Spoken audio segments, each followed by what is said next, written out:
there, tarot cuties. Welcome to another reading with me, the Empress of Fortune. I'm so excited to do this reading today. We're going to be talking about your love life. This is a reading especially for the single people out there. We're going to be finding out what is next in love for you, especially over the next 60 days. So the next 2 months from whenever you're seeing this video, this is a timeless video. Let's kind of dive in and find out what's going to happen for you. We're also going to just tap into where you currently are, but we're mostly going to be seeing what is coming, and we're going to get some timelines as well for when certain events will be able to take place. So we've got 4 piles here. You can choose intuitively which pile is for you. We have pile 1 right here. This is like a vintage Rider-Waite tarot deck that I got from Etsy. Pile 2 right here with the Enchanted Love Tarot. This is pile 3 with the black and gold Rider-Waite Tarot. And finally we have pile 4 here with the Albano Waite Tarot. So 3 of these tarot decks have like the more traditional imagery, even if they have different coloring. And then one of them is like a deck designed all on its own. So whatever intuitively you're feeling, you can go ahead and pick your pile. The timestamps are going to be in the description box down below, as well as the decks that I'm using today for these readings, because we do have some oracle decks as well that are going to be coming up with the readings. And as always, I'm going to put the identifiers and the readings as 2 separate timestamps for each pile. So if you want to skip over the identifiers portion, you can just use the timestamp for the actual reading itself. All right, you guys, I'm so excited to get into this. I'm so happy that you're here. Go ahead and like this video and subscribe to the channel so that we can be more connected. And I will see you at your reading. See you soon.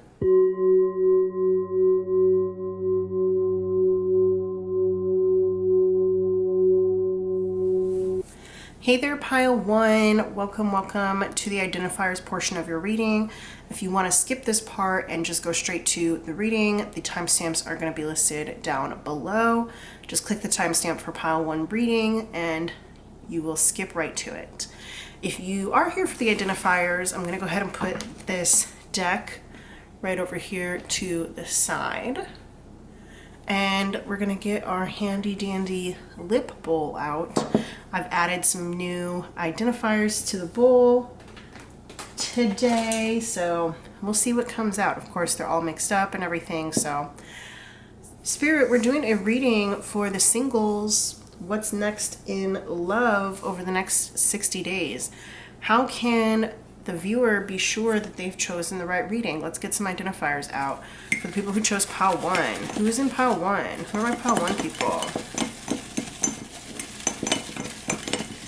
While I'm doing this, go ahead and like this video and subscribe to the channel. Hit that thumbs up button. It really does help me out. This one fell down. Anybody else in pile 1, Spirit? Anybody else in pile 1? Who else is in pile 1?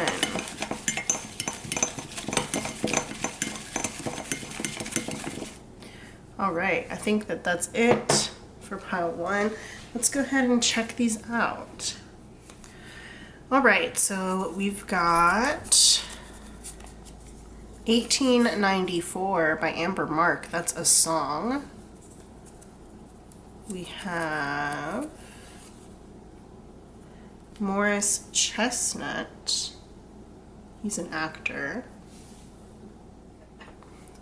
So the way that these work is that at least one of these should be familiar to you. It could have popped up in your life recently, even if it was just in passing. There could be something significant about it. So for example, with Morris Chestnut, he might be in like your favorite movie. Let's say that your favorite movie is like The Best Man or something like that, right? So he could be an actor that you're really familiar with, or he could be your favorite actor or something like that. We've got here Along for the Ride. That is both a movie and a book. The movie is on Netflix. The book is by Sarah Dessen. It's about teenage love Signs by Snoop Dogg, Justin Timberlake, and Charlie Wilson. That's a song. I'm not sure on what I see. Just saying, don't fuck with me. All right. But I'm telling you, this is a sign. All right. 1212. That is like a time. It could be a date. You might be seeing 1212 a lot. So 1212 as a date would be December 12th. You could just be seeing the combination of numbers 1212 around a lot for some reason. We've got Slow Burn by Casey Musgraves. That's a song. NDA, that stands for non-disclosure agreement. So that may have like come up in your life recently, or you may have had to like sign one at some point. That also is the name of a song by Megan Thee Stallion. The Climb by Miley Cyrus. I was thinking about putting another song by Miley Cyrus in the lip bowl, and I haven't put it in yet. It's called Slide Away. I really like that song. I don't know why I wanted to mention that just now, but Barney Stinson, he's a character on How I Met Your Mother, played by Neil Patrick Harris. He also showed up recently in How I Met Your Father too, the new like spinoff on Hulu. Dorito Loco Tacos, those are from Taco Bell. Tacos with like a Dorito shell. Peanut butter and jelly. Interesting, we got two foods right back to back. E equals MC squared. That is a physics equation, mathematical equation. Energy equals mass times the speed of light squared. The number 8 could be significant to you somehow. You might be seeing 888. That could be the month of August. You could be like on the 8th floor, 8th street. You might be seeing a lot of 8s around. 8 people in your family, something like that. Stuffed grape leaves, yum. So we got more food coming out, interesting. The Woman King, that's a movie. Possibly the greatest movie ever made. I just really liked it. I saw it and I was like, whoa, that movie's really good. The Majesties by Tiffany Sao. So interestingly enough, we got two like monarch or like rulers kind of coming up back to back, the Woman King and then the Majesties. So there's like really regal energy already in this pile. And then also thinking about like NDAs, usually people who are really wealthy or like really need protection, or like a company maybe that has secrets or whatever, would have you sign an NDA. So like if you were actually, you know, working for like a monarch or something like that, you would probably have to sign an NDA, non-disclosure agreement. 8701, the album by Usher, very famous album, has a lot of really good songs on it. Hidden Figures, that is a movie about the women of NASA who helped send us, aka the United States, to the moon, specifically the black women of NASA. Poppy Seed Bagel. So maybe you really like poppy seed bagels. You might have like seen somebody eat one recently, or that could just be your favorite flavor. Ted Mosby, interesting. So Ted Mosby is the main character on How I Met Your Mother. So we had Barney Stinson and Ted Mosby here. So yeah, there's like some interesting kind of like groupings coming out here. We have like a lot of food. We've got the whole like Woman King, the Majesties thing, and now we have some How I Met Your Mother information coming out. So yeah, considering that this is a singles reading, it actually is kind of funny that those two came out together, because How I Met Your Mother is like this show that follows Ted from like 8 years of him dating in New York City, and he's telling the story to his kids of how he met their mother, but he also tells them the story of how he like dated all these other people too. So for this to be a singles reading, I think that's kind of funny. Fire signs, Aries, Leo, Sagittarius. That could be your sun sign, moon sign, rising sign. It could also be your Venus sign, since this is a love reading. We got All Night Long by Lionel Richie. 4th of July in the United States, that's Independence Day. So it could be Independence Day in your country if you're watching this from a different country that has it, Independence Day, whatever date that would be. God Must Have Spent a Little More Time on You by NSYNC. It's a song.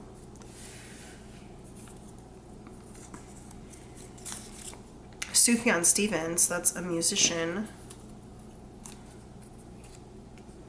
Sewing kit, maybe you like to sew, or you had to mend something recently, or you might have like bought a sewing kit, or maybe you have like fond memories of sewing in the past.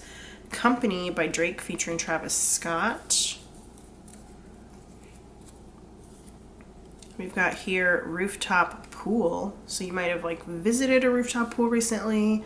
Maybe you spent 4th of July on a rooftop pool, since we have 4th of July right here. You might have a rooftop pool, or you might have like seen in like a movie or TV show or something like that, people going to a rooftop pool. Hand in My Pocket by Alanis Morissette. That's a song. One hand in my pocket, the other one's throwing a cigarette. Alright, Flight 99 by Taku, Matt McWaters, and Masego. That's a song. It's interesting. I was trying to say throwing a peace sign on this one, but then I decided to say cigarette at the last minute. So those are both lyrics from that song, but I don't know why that one came up as like needing to come out. Doug, the TV show, that's like a vintage Nickelodeon cartoon. That's the one with the theme song. They're like do do do do do do do do do do. Hot yoga. So maybe you like hot yoga, maybe you recently went to hot yoga, or somebody was talking about it. Los Angeles, California. It's a city. Oklahoma, so there we go with 2 places coming out back to back. Oklahoma, that could be the state. It could also be like a musical. There's a musical named Oklahoma. What's this one? Quarter. So that could be a physical quarter. It also makes me think of the French Quarter in New Orleans. Maybe you found a quarter recently, or you might have a quarter in your pocket or something like that. Monopoly, interesting. So yeah, like we got a couple places that came out. Quarter could be considered a place, like I said, French Quarter. And then Monopoly is all about real estate, right? That's a game about real estate, but could be the game. It could be that you just heard somebody say the word Monopoly. There's also an Ariana Grande song called Monopoly featuring Victoria Monet.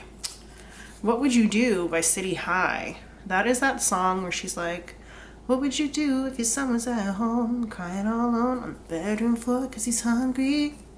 And the only way to feed him is to sleep with the man for a little bit of money and his dad is gone. Alright, we got Randall Park here. He's an actor. You might know him from Fresh Off the Boat or Always Be My Maybe. We got Teach for America here. That's a teaching program for college graduates. Sends people all over the country. Las Vegas, Nevada. Road trip. So that instantly makes me think of like all those road trip movies where they're going to Vegas. Very famously, The Hangover, especially since we do have Doug here. One of the main characters in The Hangover was named Doug. He was getting married. Sex in the City. That is a TV show starring Sarah Jessica Parker. Helena by My Chemical Romance. We've got Jessica Alba, Fantastic Four. That could just also be somebody named Jessica. That's why I put it in parentheses. Teen Girl Squad. That is a web series by the people who did Homestar Runner. So you might have seen it. You might have really liked it at one point, or somebody might have been like talking about it recently. Legally Blonde movie starring Reese Witherspoon as Elle Woods. That's also, they made it into a musical too, actually. Please Don't Leave Me by Pink. Da-da-da-dum, da-da-da-dum. The Game, that's a TV show. I also put Jason on there. Jason Pitts is one of the main characters on that show. He is like a very notoriously cheap football player. Casino by Houndmouth. That's a song. Dealers in their bootlegs. Okay. Mike's Mike YouTube channel. He does a lot of TV recaps and stuff like that. All different kinds of stuff, but that's been what he's into lately. Ballet Slippers, OPI. That is just for ballet, but also it's a nail polish color. It's like a really pale pink, but it could just literally be ballet slippers. Silicon Valley. That's a TV show on HBO. Could also just be Silicon Valley in California, where like all those tech companies are based. Real Love by Mary J. Blige. That's a song. Real love. I'm searching for a real love. Nick Miller from New Girl. He's a character on that show. Ended up a writer. Haterade. Here goes some Haterade. Get your thirst quenched. That is Nicki Minaj. These chickens copy every word, every inch. Karaoke. So maybe you like to sing karaoke. Maybe you recently went to karaoke. West Africa, Nigeria, Ghana, Cote d'Ivoire, Benin, Togo. So you might have family from there. You might have been there like at a really significant time in your life. You might be planning a trip there. You could be from there. Your parents could be from there. Something like that. We've got Mr. Fishhoder. That is a character from Bob's Burgers. He is their landlord. He's like a rich guy around town. He's also very eccentric. He wears all white all the time. George Clooney, famous actor. George Clooney. There's a lot of ones that got like wrapped together. Red Hot Chili Peppers. That's a band. Can't Stop just came into my head. That's one of their songs. Can't Stop, Addicted to the Shindig. All right, romance novel. That was not a good way to say that. Just sing that song. Romance novel. Maybe you really like romance novels. You might have read one recently. You could be writing one. Something like that. Bracelet. So maybe you have like a really special bracelet, or you bought a bracelet, or you're thinking about buying a bracelet recently, or something like that. So you might have gifted you one. You might have a bracelet that you wear like literally all the time. And then we have finally The Bachelorette. It's a dating reality TV show. So another like show about very another show that's like very pertinent to the theme of this reading about being single. So, all right, you guys, let me go write these down in my tarot journal and I'll get right back and we'll get into the reading. Yay! Don't forget to hit the thumbs up on this video and to subscribe. Hey there, pile one. Welcome to your reading. If you chose this like vintage version of the Rider-Waite-Smith Tarot, then this reading is going to be for you. Make sure that you hit the thumbs up button and you subscribe to my channel, and let's go ahead and get started. I'm gonna put this deck over to the side for now because we've got some oracle cards that are going to, sorry, I hate that glare. I hate it when the glare happens. I guess I'll put it over here. That's fine. We've got some oracle cards that I pre-pulled for you guys that are going to help us figure out kind of what is the situation now. I'm actually going to leave this Moonology card for the end of the reading. That's going to give us some timing of when things will come to fruition for you. This is like the next 60 days reading, so even though this is timeless and you can access this information at any time, the timing card from Moonology is going to give you an idea of when the energy that we're talking about here is going to finally like culminate, okay? So let's get into it first. We've got this card from the Truth's Oracle. We've got a card from the Lover's Oracle. We have this like Spells and Charms card here. I don't really know why this wanted to be included in this reading, but it did, so we're gonna go with it. And then finally we have two cards here from the Everyday Oracle. So let's see, what do we have here? We've got Romance and Affection. Cute. Love that for you. Love that for you so much. That is already a really great sign as far as this reading goes. That means that there's definitely over the next 60 days going to be some romance. There's going to be some affection from whoever it is that you are interested in or is interested in you. Mutual interest, of course. We love consent. And actually, if you look at these two cards here, I haven't even turned this one over yet, but the imagery is so similar, right? We've got this guy here on the left, or I'm sorry, on the right. Sorry, guys. I'm like left from right, I can't tell. We've got this guy here.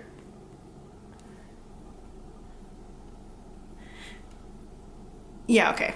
I'm still trying to figure it out. I'm like, is it my right and y'all's left? I don't know. It doesn't really matter, but whatever. We've got this guy here on this side, and we've got this girl here on this side with her face like turned up towards him, and you know, their faces are turned towards each other. In this one, they're actually kissing, but in this one, it's like before the kiss, the moment before the kiss. So interesting. That's so fun. All right. Let's see what's on this Lover's Oracle card. Soulmate. Ooh. Okay, you guys know I don't really do love readings super often, but when I do, like, the energy is always really fun. So I'm enjoying it. And as I'm filming this now, it's like mid-November, so that really cozy Christmas time, winter time, New Year's, Valentine's, like that whole stretch is coming up, so the energy feels really good.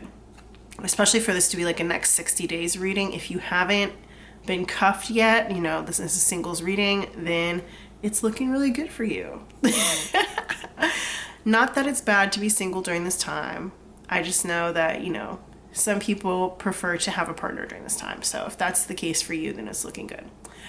All right, with soulmate here, it says your soulmate is already with you in spirit. Believe this and they will manifest physically. So you need to have faith that your soulmate is out there, okay? And if you have faith in that, then it's really gonna help to draw them towards you in the physical realm, okay?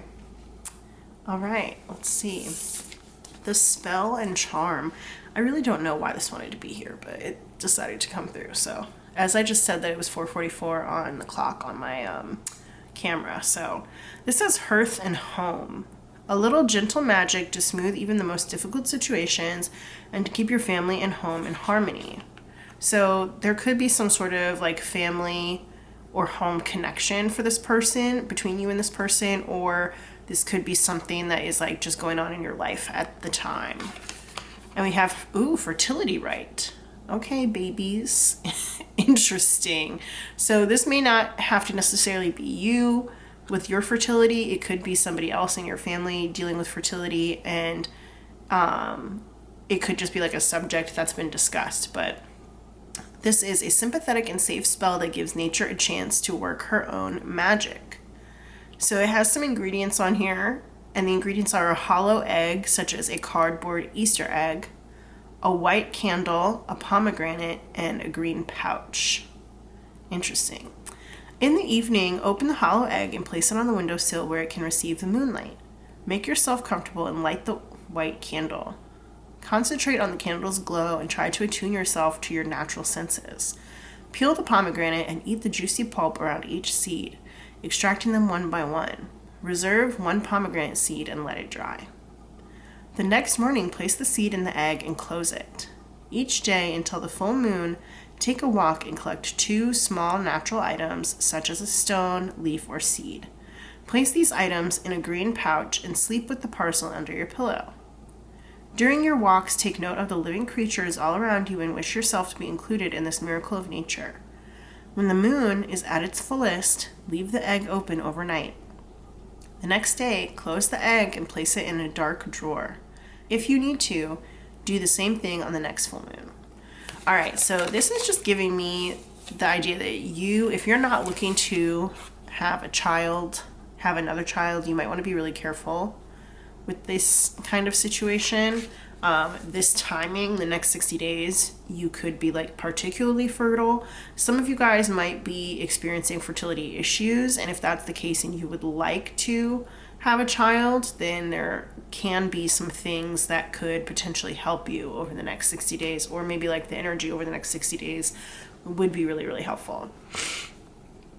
All right, full moons do make me think of menstrual cycles as well too, so you may want to keep an eye on that if you are a person who menstruates.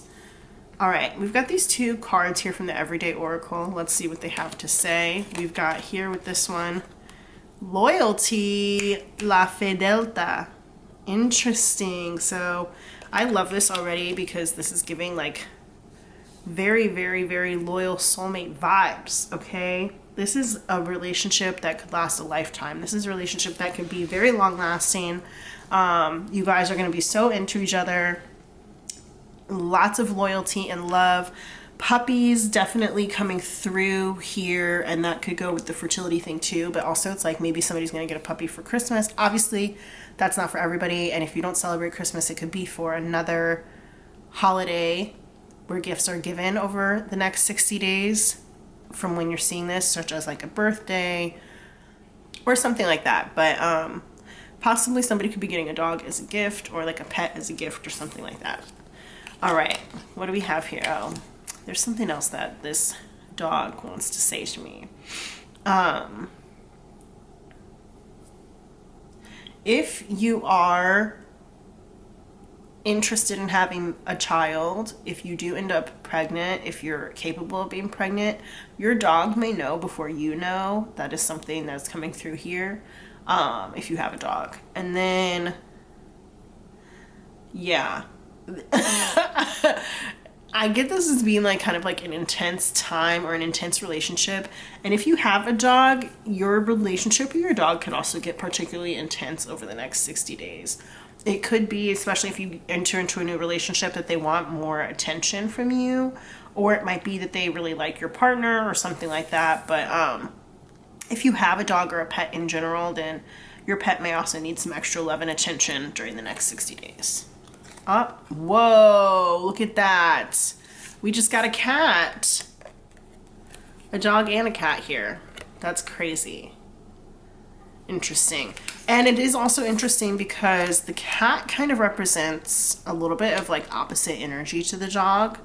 This says falsita. So that is like a lie or somebody being false with you, putting up a front, okay?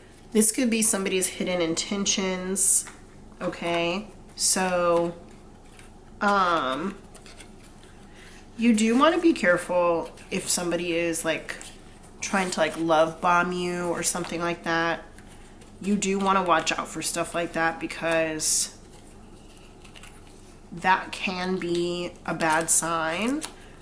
Also, you don't want a relationship to like come on too strong only for it to fizzle out later on.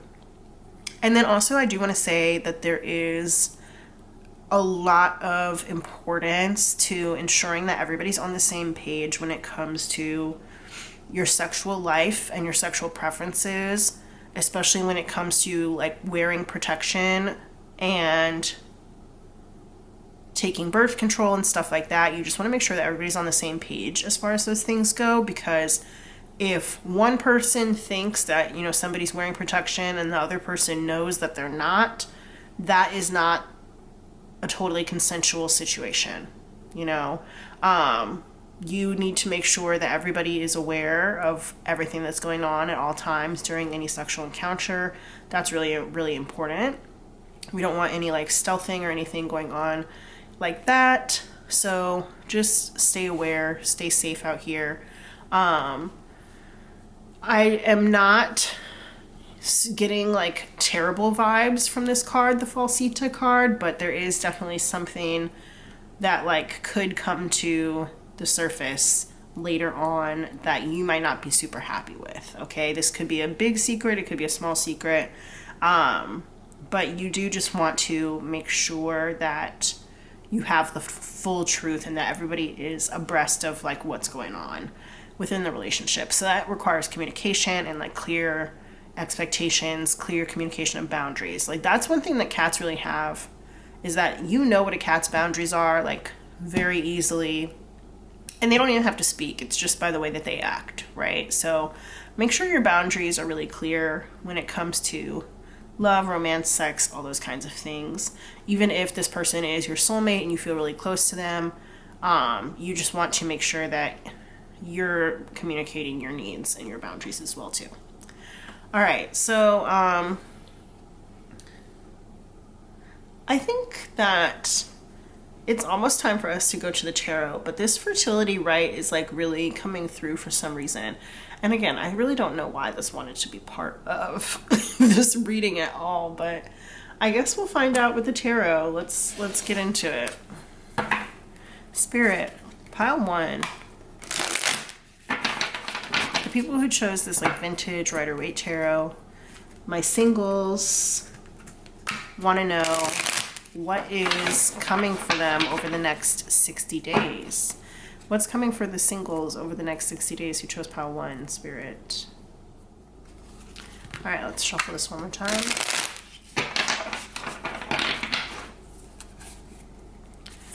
Oh, there we go. Alrighty. King of Swords here in reverse. Interesting. So this is a lack of logical thinking. This could also be somebody who makes unilateral decisions. The Star here in reverse. A lack of hope. All right. The Fool in reverse. Wanting to move forward, but being held back by something or somebody in your past. Could be an air sign, especially with this King of Swords here in reverse. And the Star is also like Aquarius vibes. So that might be the air sign, but it doesn't have to be. Knight of Pentacles here. So this is moving forward slowly away from whoever this person was. There might have been somebody in your past who did make unilateral decisions when it came to you and to your love life and to your relationship. Somebody who was kind of cold towards you, maybe who cut you off like really unceremoniously in the past. It could have kind of diminished your hope for love and maybe just relationships in general. And even if you have made a really strong effort to move forward, it might just be that like mentally you're kind of held back from moving forward because of the way that this person treated you. So that could be Aquarius, Gemini, Libra. It doesn't have to be an air sign, but those are coming forward. And I think that you're slowly making progress. Slowly making progress. Let's see. It's interesting because it went from like Knight of Pentacles to Page of Pentacles being here in reverse. You may have seen dating as like a waste of your time. That might not resonate for everybody, but you may have seen dating as a waste of your time. And I think that you have been like moving towards very noble pursuits in your life. It's interesting because we got Knight of Pentacles, Page of Pentacles, Queen of Pentacles, and like I've shuffled this deck so many times. I've shuffled this deck a lot. So it's interesting that all 3 of those court cards in the same suit came out right next to each other. Queen of Pentacles here in reverse. Yeah, that card speaks to me a lot about selfishness, but in this case, I think it's you being selfish and attuning to your own needs. Maybe not necessarily as a coping mechanism because of what happened with this person, this King of Swords person, but because it is the right thing for you to do at this time. It's not like an out of a safety situation. It's because you've kind of realized that in the past you were doing way too much with this Two of Pentacles here. You were doing way too much for your partner, for other people, and you might have been taken advantage of in the past, okay? And you can take that how you will. Taken advantage of can mean a lot of different things. That could be emotionally, that could be physically, it could be in terms of like what you were willing to do for somebody. People took advantage of you. But yeah, you could have been taken advantage of in the past, and you might have been willing to do way too much for the other person. And you're moving into a space where you're going to be kind of selfish, and you might actually even have two options of people who seem like they could be good for you. And it's interesting that we got like the dog and we got the cat. Okay, I'm thinking now about two different things. One, that like these could represent two different people and who have two different attitudes towards you. Okay. The other one is that there's like that trend going around on TikTok where it's like the golden retriever boyfriend and the black cat girlfriend. And you know, we are gender neutral and non-gender conforming in terms of how we speak about people on this channel. So it doesn't have to like be that the masculine fits into one role, a feminine fits into another role, and like non-binary person is not there. That's not how it is. But you can take that however you want. That could be the kind of relationship that you're looking for and the kind of relationship that you actually end up getting. But I do kind of see you juggling two options. Kind of juggling two options over the next 60 days. One of which could end up being like a really good long-term relationship, and maybe the other one you kind of find out is this like falseness type of person. Yeah, look at that. 7 of Swords here. So there is an underlying thread here of somebody being sneaky, somebody lying, somebody doing what's best for themselves at your expense. So you do want to watch out for that, for sure. If you have two options, definitely do your research, of course, and, you know, make sure that you know who these people really genuinely are, right? But one of them is not good for you. We've got the 5 of Pentacles here in reverse. One of them might be lying about their financial situation, could be lying about why they are interested in you. And you know what? Now I've been thinking about it, going back to the whole thing about the love bombing that I talked about in the beginning. I said, be careful about somebody love bombing you. And I also mentioned that it is about to be colder season as I'm filming this. There are a lot of people who we can call hobosexuals, H-O-B-O, hobosexuals out here who will find someone to take care of them because they don't have a place to stay, and they, you know, go really hard on the romance and the affection as a way to kind of trick somebody into thinking that they're in love and allowing them to stay with them. Like, oh baby, I love you so much, let's move in together. And then like they end up moving really fast.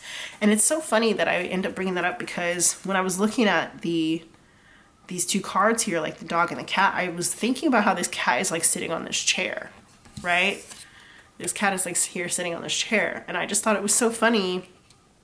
And it's like this whole thing about like being indoors, needing to be indoors, wanting to be indoors, possibly lying as a way to get indoors, right? Indoors, inside. That could be inside your house, inside your body, whatever. You need to be careful. One of these options that you have, I think, is a lot worse off than they are showing you that they are, and they may need you a lot more, and they may be like using you for your resources or using you for your body or something like that. One of them I think is like actually genuinely really good prospect, very loyal, can stand on their own 2 feet, that kind of thing. But the other one is not so good. So you need to make a wise decision. Be careful. Anything else? All right. We got 3 cards coming out. Yeah, you don't want to like end up getting stuck with somebody. This makes me think of that song Plan B by Megan Thee Stallion, where she's like, so that I don't end up stuck with you, right? You don't want to end up getting stuck with somebody because of like an accident or a mistake or a misunderstanding or whatever. So yeah, you need to be careful. We got the Hanged Man here. The 5 of Cups. Interesting.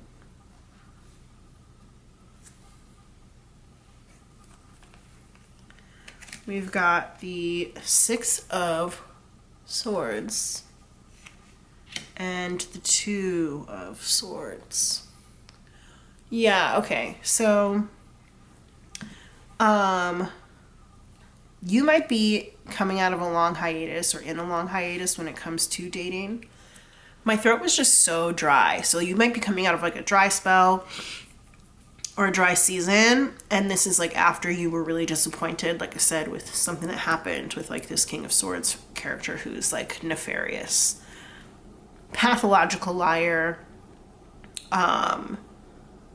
For some reason I just wanted to say hitman. I don't really know what that is supposed to be about, but yeah, very manipulative, possibly narcissistic person from your past. And you come out of a dry spell, and again, these two options are showing up here with these two cups that are here in this five of cups, these two cups that are like remaining over here. You are still focused on the past and things that have happened here, but there are these two options. You don't have a plan for how to move forward from this. You need to take some time to really think about things, especially when it comes to these two options, because I feel like you're going to end up feeling kind of stuck in the middle, and you're not going to be seeing things very clearly because your vision and your thoughts and your mentality is going to be really colored by grief, and it's going to be really colored by the disappointment that you experienced. And you may not see a future initially, at least with either of these people. You may not see a future in which like you're romantically happy in general or at all. And you may feel like, you know, rough waters ahead just in general, like really choppy emotions, hard for you to deal. So you do need to take some time to sort out your thoughts when it comes to like love and connections, especially since you are in kind of like a more selfish energy and coming out of this idea that dating may not be worth your time at all in general. And if you don't make the right choice between these two options, it could just end up worsening or self-sabotaging or whatever your situation here, because I can tell you really do want love. I think you've just been burned pretty badly in the past. And if that's the case and you do want love in your life, you have to make a really smart decision here about which of these two options you actually like take seriously. Give yourself and give your time to, because one of them is definitely not good. They might even seem actually like the safer choice, actually. And I say that because I talked earlier about the cats, like cats have really good boundaries, right? So dogs, they tend to like, if they really love you, they want to be around you all the time. They try and like lick your face and they do all this stuff, and they definitely depend a lot on their owners, whereas cats are a lot less codependent. So it may seem like the person who, you know, gives you more distance, gives you more space, blah, blah, blah, this, that, and the other is like the wiser choice, but I'm actually really not necessarily sure that that's true in your case. You may want the person who like lets it be known very, very clearly how much they like you, how much they want to spend time with you. Be careful though about the love bombing. So I feel like there's two different things going on here. Love bombing can show up in a lot of different ways. I feel like the person who is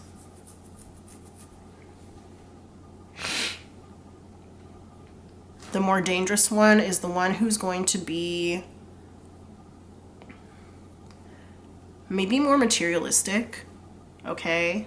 I say that because, again, this cat is like inside, they're on this chair.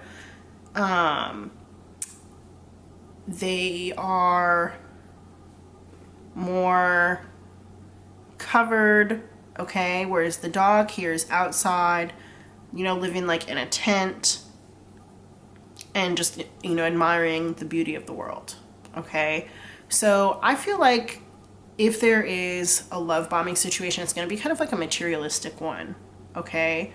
You want the person who gives you good attention versus gives you good stuff, okay? That's interesting. I never would have thought that that would come out of my mouth. Never would have thought that would come out of my mouth. If you have a choice between somebody who's acting like a dog like a golden retriever and somebody who's acting like a cat, pick the golden retriever person. That's all I have to say. That's the only thing. That's really the only way I can explain it, is pick the golden retriever person. Don't pick the cat person, okay? And take your time making this decision too. I don't think that any decision needs to be made right away. And if you're still mourning something, you need to sit with that for a while and kind of figure out why it is that it's holding you back. Because especially if something is like dead and gone, if it's been a long time since something happened, that's not seeing like, oh, it's been a really long time, get over it. That's not what I'm trying to say. It's more like it's important for you to be able to like move forward in life and let go of this like mean person from your past here. And I kind of feel like one of these two options that you have is going to actually present some of the same red flags that this King of Swords person from your past presented. And that means it should be easier for you to pick up on it. Okay? For some reason, I just got this like whole thing about like somebody being like, oh yeah, you're so understanding, thank you for being so understanding, blah blah blah. And I kind of feel like that's where the Queen of Pentacles is here in reverse. It's like, no, actually I'm not that understanding.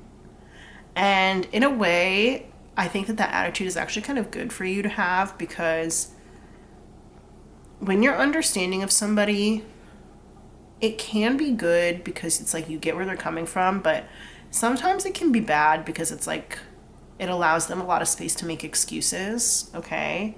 And I think that you want to leave that part of you kind of behind, where you're like, I'm not accepting dumb excuses anymore about reasons why you can't do XYZ, why you didn't get the plan done, why you didn't do blah blah blah. And like this Six of Swords here in reverse is making me think of, you know, all these like choppy waters while you're traveling. It's like, okay, well, I was late because of traffic, like there was really bad traffic, or I was late because, you know, I had to like get somebody else ready and then they made me late and blah blah blah. It's like there's all these excuses, but like we had a plan and you're, you know, not following the plan.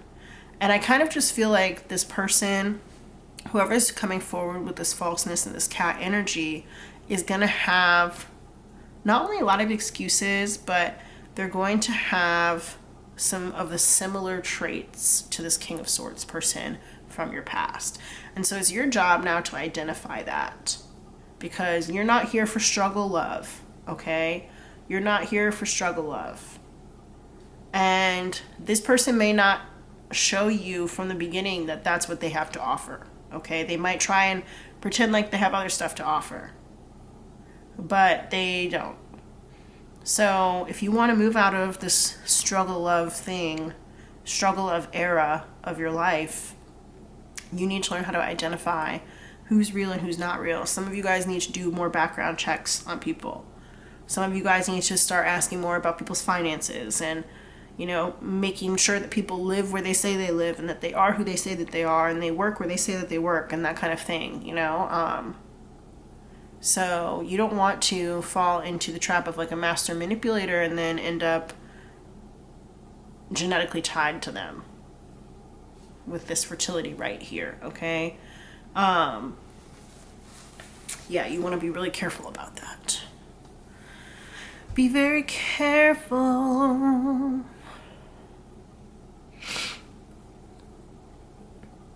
You know, there's not anything really romantic about struggle love. I know sometimes people try and romanticize it. I personally don't understand it, but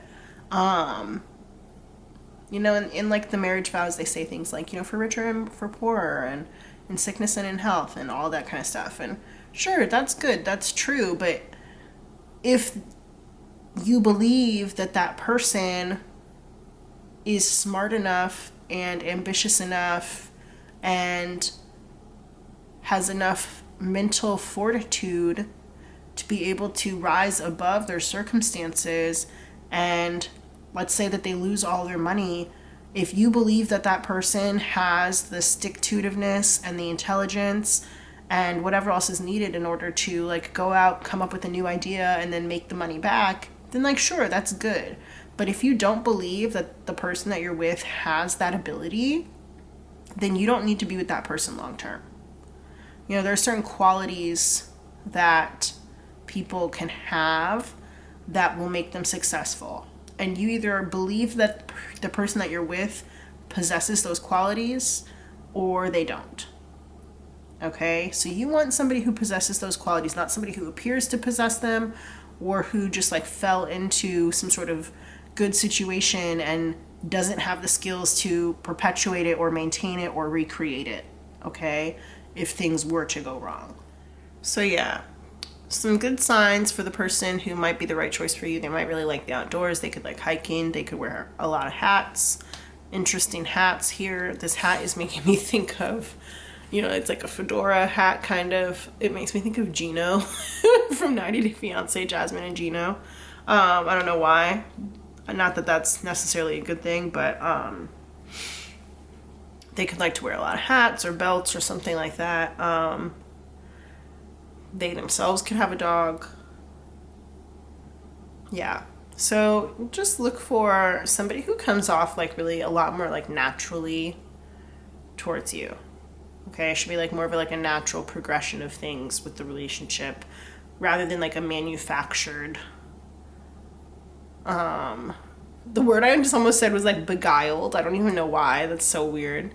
More than like a manufactured timeline that somebody's trying to create. It should be more natural, okay? Next 60 days are going to be quite busy for you guys, especially if you do end up dating two people, juggling two people, having two options. I talked about communication before, and, you know, just make sure that, you know, people know where you are on like the exclusivity line, that kind of thing, and there shouldn't be cheating. The card can indicate cheating. These two here together. Honesty is the best policy. So, yeah, just make sure that you keep the lines of communication open and that people know we want to be ethically non-monogamous here until, if you're interested in monogamy and exclusivity and stuff like that, until those kinds of conversations are had. Go with the person who has the natural feeling timeline, not the one that feels manufactured, okay? And take things slowly. Take things slowly. Do your research. That is really, really important here. Do your research. Finally, we do have our Moonology card that's going to give us some timing information here. And we got expect powerful change, new moon eclipse. There is actually, I think, an eclipse coming up. Let me double check on that before I say too much too soon. All right, so the next eclipse is going to be in April 2024. So that could be information that could be useful for you. Remember, we did say take it slow, especially if there is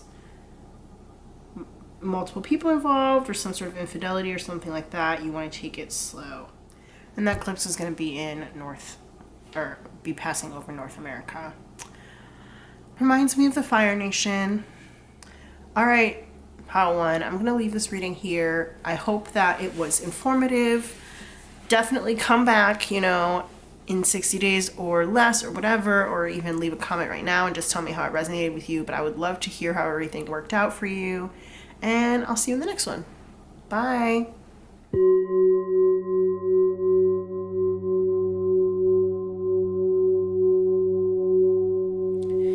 Hey there, Pile 2. Welcome, welcome.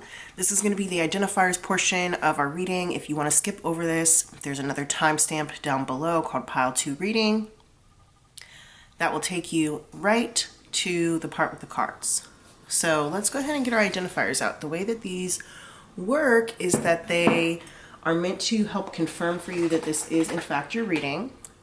Something in here, one of the things that comes out should be familiar to you, resonate with you, significant to you somehow.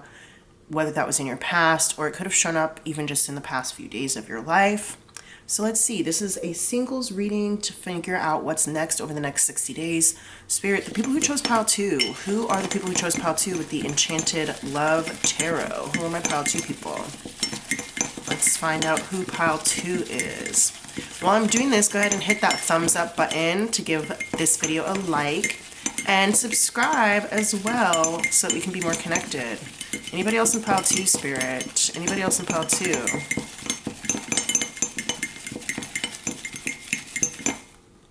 Alright, let's get this party started.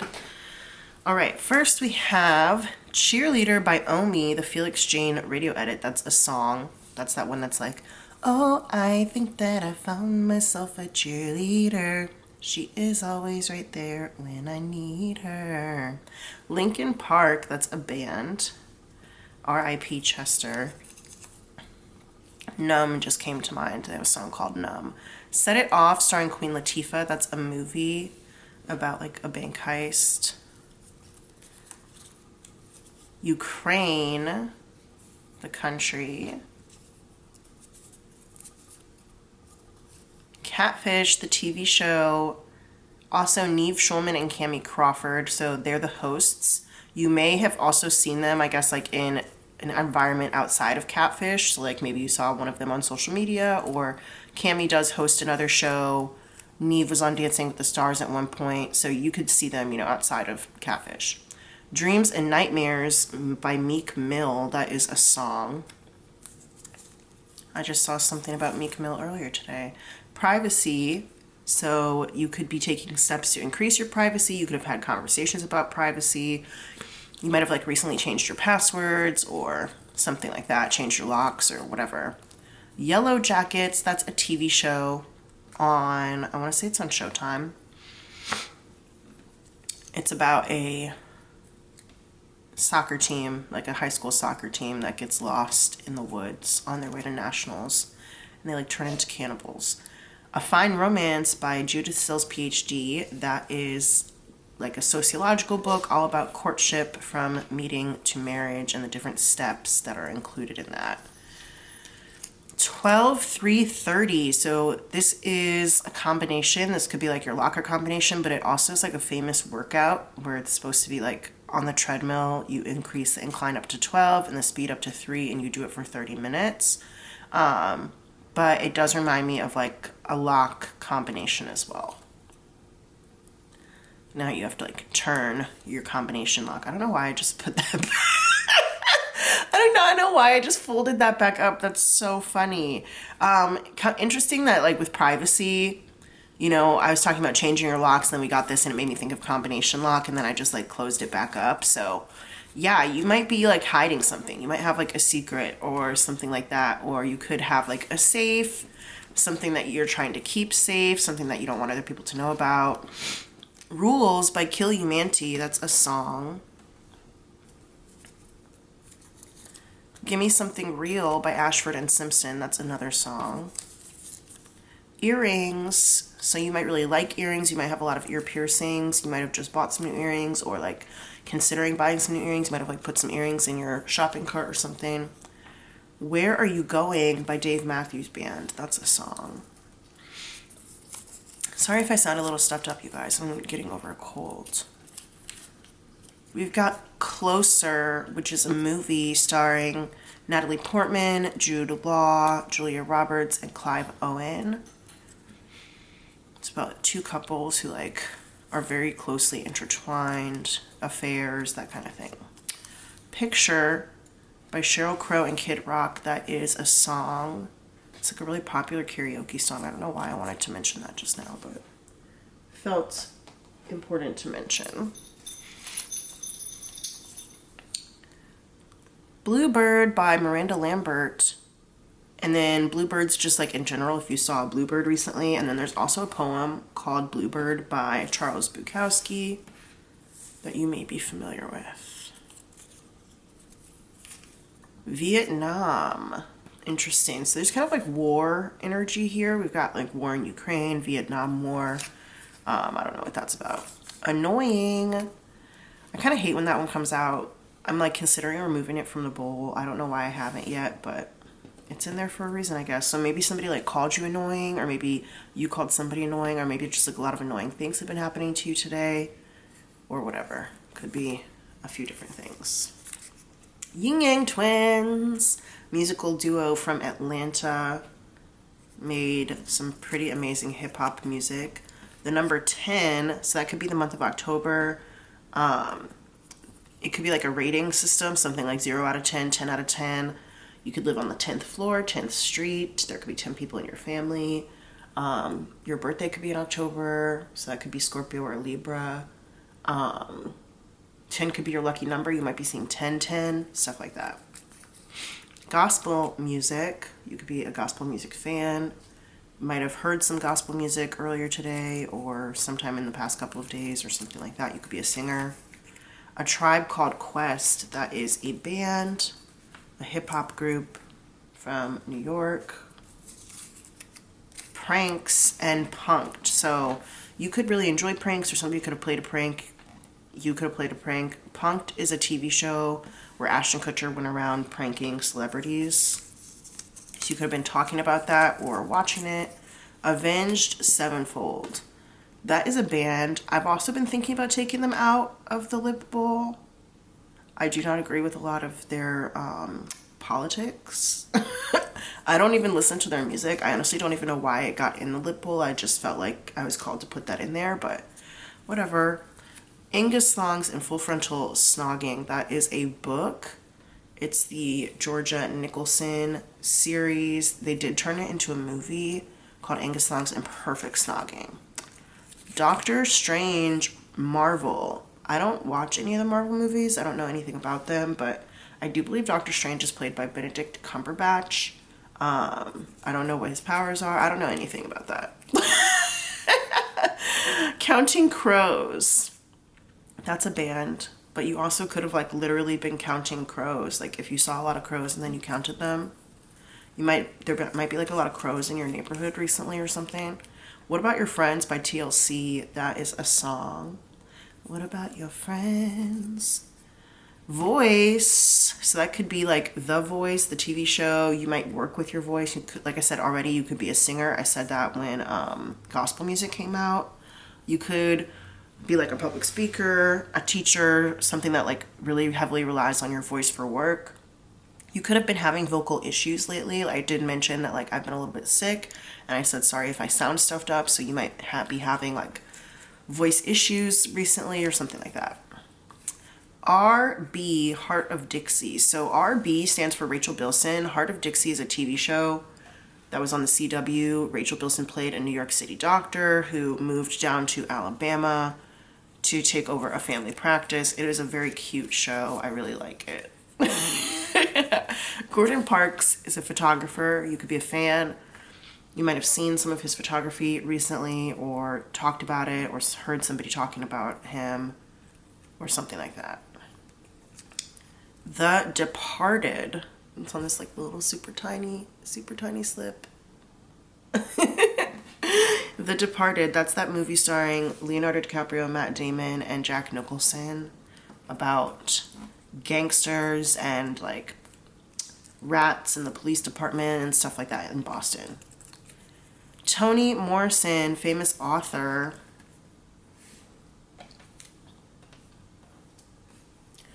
We've got familiar. So familiar could mean like an animal, you know, like a witch usually has like a familiar or whatever. So an animal that is around you and helps you figure things out. But this also could just be like family or things that are really familiar to you. This could be like a feeling of deja vu, feeling like, you know, you've seen or met something or somebody before, you've experienced something before, just something feeling really familiar even if you don't actually know it. Footloose by Kenny Loggins. That's a song. There's also the theme song for a movie. The movie was called Footloose. It's about people in a town that aren't allowed to dance. Edibles, if you know, you know. Hyphy by Federation. That's a song. Bay Area music. If you know, you know. We've got here Block Party. That's a band. You also could have like recently just gone to a block party, if that's something that happens in your neighborhood, or you might be planning a block party or something like that. But that is a band. ATVs. So those are like those four-wheelers that people ride on through like the country or the jungle or whatever. So you could have one. You might have ridden one recently. You could be planning to ride one. You might have seen somebody riding one or something. Baby Mother. She is a rapper from Memphis area. Maybe Chattanooga. Somewhere in Tennessee. And then last but not least, we have here Monaco. Interesting. All right, that's a place. So if any of these things, like I said, are familiar to you, significant to you, they've shown up in your life recently somehow, then that is confirmation that this reading is for you. I'm going to go ahead and write these down in my tarot journal, and then we will get into the reading. See you in a second. What's good, pile 2? Welcome to your reading. Thank you so much for being here. If you chose the Enchanted Love Tarot, then this is going to be the reading for you. Make sure you hit that thumbs up button and you subscribe to my channel so we can be more connected.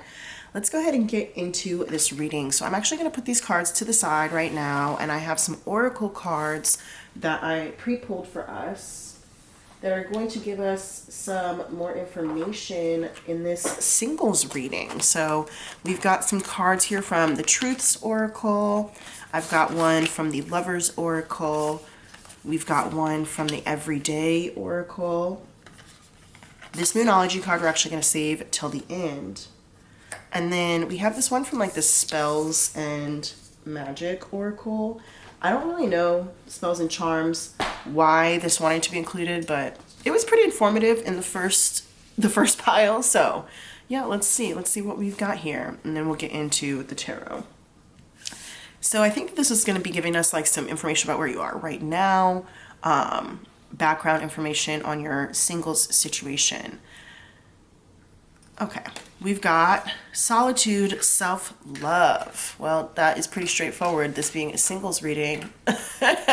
You could be in your solitude and self-love era at this moment. Yeah, okay.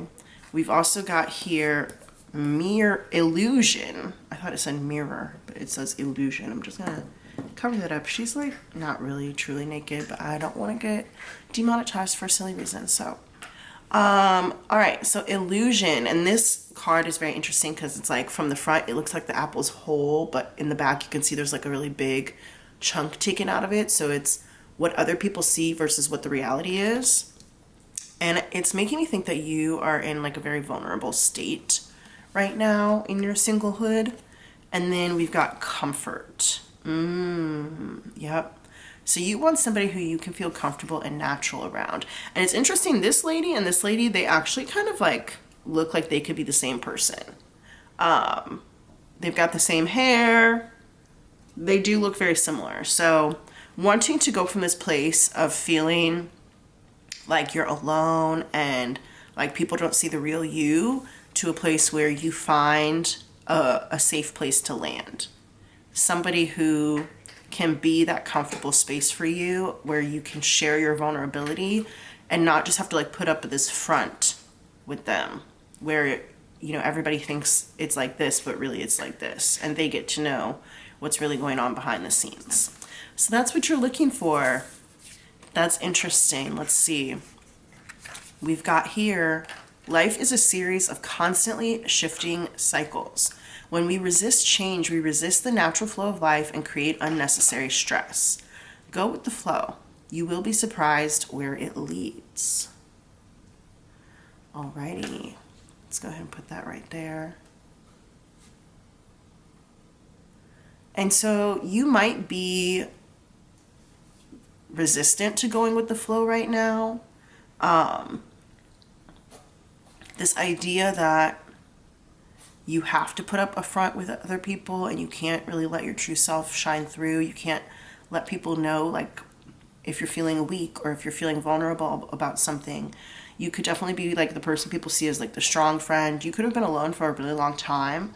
That may not resonate for everybody, but there's just this whole thing of like wanting things maybe to go in a certain way rather than allowing things to come and go.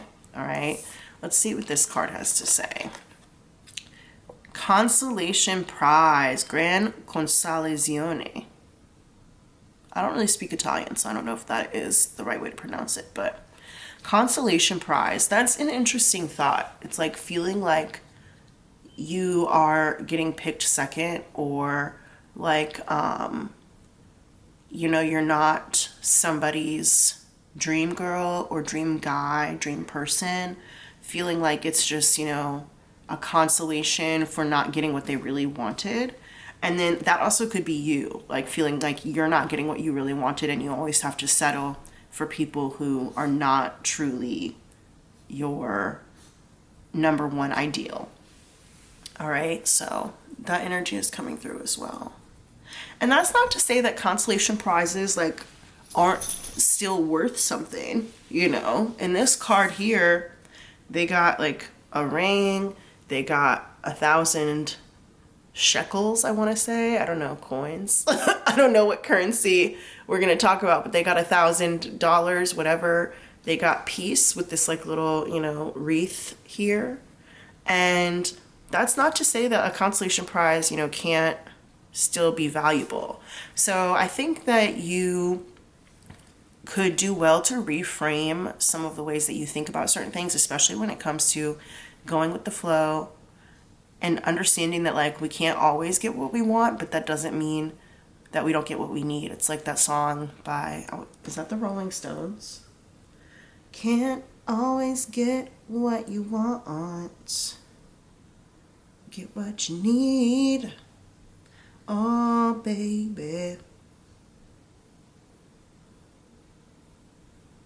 Yeah, that is by the Rolling Stones. Oh, interesting. Okay, so I'm looking at the lyrics right now, and in our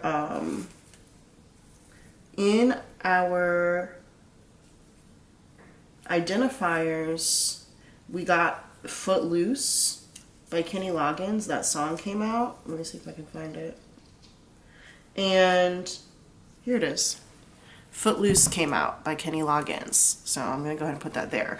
And in the lyrics of this song, in the lyrics of Can't Always Get What You Want by Rolling Stones, it says, I saw her today at the reception, a glass of wine in her hand.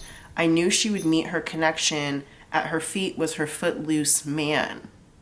Interesting. No, you can't always get what you want. You can't always get what you want. You can't always get what you want, but if you try sometime, you'll find you get what you need. Okay, so to me, that's just making me think that, he might have wanted this person that he's talking about, this her that he's talking about, and he knows that she's going to end up connecting with somebody else, and that somebody else has something maybe that he doesn't have, like describing this other person as being footloose. Maybe he's not, like the singer himself is not footloose, right? And footloose is like making me think about going with the flow, right? Dancing, like you move to the beat of the music, you just let your body do its thing. And if the singer is saying like her footloose man, it implies that the singer himself is not footloose. And so he's not going with the flow. So there could be definitely more messages for you in that song. You may want to listen to it. But this is definitely giving, like, you need to be able to go with the flow and also recognize that sometimes what you think you want is just not what's best for you.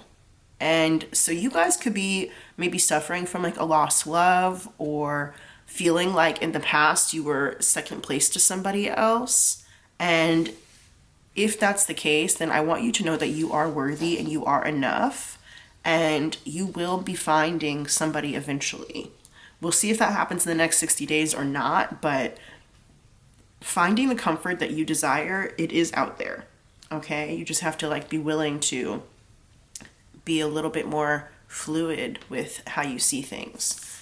All right, so we have here sea wishes. Sea makes me think of like, waves ebbing and flowing. The tide comes in and it goes out, but the sea is also very deep, and we don't really know exactly what goes on down there. So it's mysterious. Okay, so it says, a Scandinavian tradition to evoke the spirits of the sea and help you break bad habits such as smoking or overindulging in food or drink. Interesting. We do have this food energy here, right? With this apple that has this bite taken out of it. And then with this woman here in the solitude self-love card, you could be facing some body image issues that are making you feel like you're not somebody's first choice or something like that. And then especially with like comfort being here, this does make me think about being like comfortable with yourself, comfortable with your body, comfortable with how you appear physically and sexually to other people. Finding somebody who, you know, likes the way that you look now versus what it is that you are, you know, striving for. Things like that.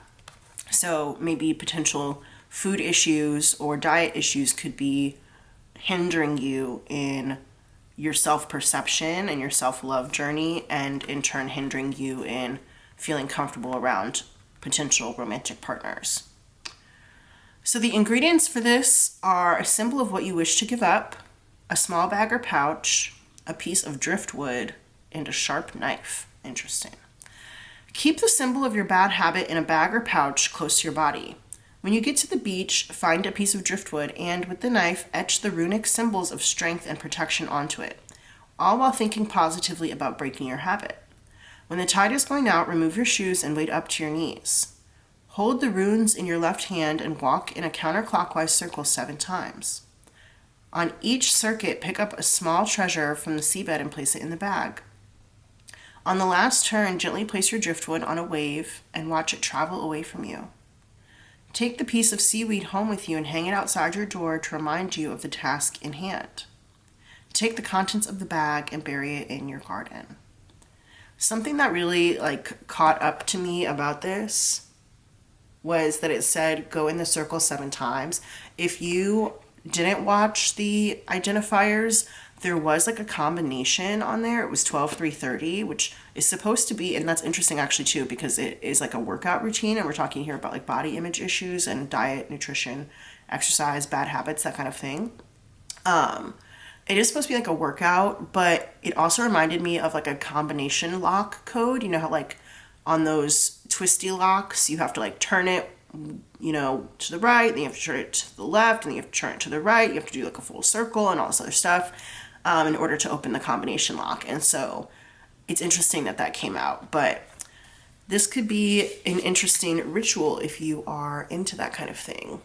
It also might just be this idea of, letting go mentally of the things and bad habits that you feel like are holding you back, especially if you have an overindulgence problem. So there could be a binge eating problem here, or just a general problem with diet and nutrition, self-concept, body image, stuff like that. All right, Spirit, we're talking about singles. What's next over the next 60 days for these singles who chose pile 2 with the Enchanted Love Tarot? What is going to happen for these singles over the next 60 days? What can we see? All right, I'm kind of getting the message to just cut the deck, so let's go ahead and do that.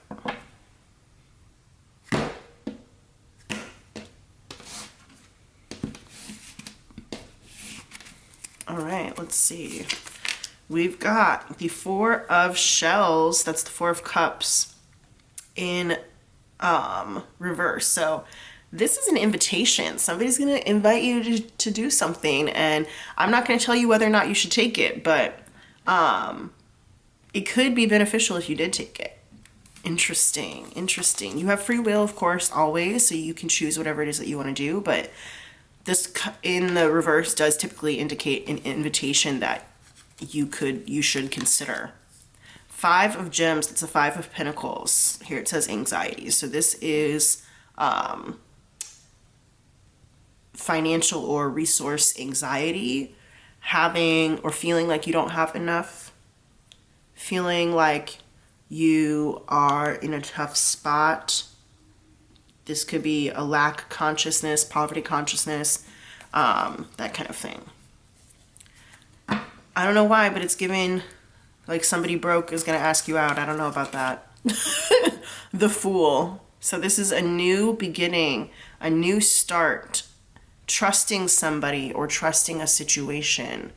And with it being here in the upright, there's nothing holding you back from jumping and taking a leap of faith here, okay? I will think about this 5 of gems here and see if I can reevaluate the meaning at any point. Interesting, we have reevaluation here at the bottom of this card. But we'll see. I'm kind of getting like, no. We have the sun here in reverse, which says support. And the sun is a really good card. It does indicate in reverse that some issue is temporary. So if this person is broke and they're asking you out, I think it's like a temporary brokenness. I think that they are at a point where they have nothing left to lose. And so they're willing to like do whatever it takes to get to where they want to go, which is an interesting space. It's like when somebody hits rock bottom and there's nowhere for them to go but up. I think that this person has that. For some reason, for some of you, and this is not going to resonate for everybody, this could be like somebody who's really funny or comedic. Stand-up comedy is coming through here. But just in general, not encouraging you to like support this person financially in any way, but I do feel like whatever bad times they've fallen on here, they will be temporary. That's what I'm getting. Is there anything else? All right. We've got here the Chariot. Determination. What am I telling you guys? I'm so good. Determination. All right. Yeah, this person is determined. They're going to be independent. They're going to come through. They're going to get what they came for. Okay. So yeah, even if they're at the bottom of the wheel right now, if things are not going so great for them right now, this person is genuinely determined to get back up to the top. They're going to do what they need to do and they're going to ride it out. And they're going to have like true independence coming to them. Okay. These are all major arcana cards. These 3 purple ones here. So like this is indicating a major change in their life and that this 5 of gems, 5 of pentacles situation is temporary. Okay. So yeah, temporary. I don't know how long that is, but temporary nevertheless. I'm going to go ahead and take this card from the bottom of the deck to kind of get us, there we go. 4 of gems. That's stability. So yeah, going from anxiety to stability, where they do have possessions, they do have all the things that they need. Sometimes if this was in the reverse, it would indicate stinginess, but I don't think that that's going to be the case. I think that this person is going to realize, like, if you do take a chance on them, they're going to realize that like you're a real one and they are going to, you know, take care of you and hold on to you and you guys are going to be comfortable. All right. And I'm not sitting here telling you to like go give a broke Dusty a chance. I'm not saying that. What I am saying is that if you see a person who is ambitious, who is, you know, at a space where they feel like they're willing to take a leap of faith on learning something new or on their dreams or whatever it takes to become independent, then that could be a good person to take a chance on. Okay, you have to be the person to evaluate who they are behind the scenes. Don't fall for an illusion. Evaluate who they are behind the scenes. Okay, and when it comes to like this grand constellation here, this constellation prize, I said before, it's not always a bad thing if you don't get what you want at first. So let's say that you are the type of person who, you know, would never date somebody who didn't have money. Okay.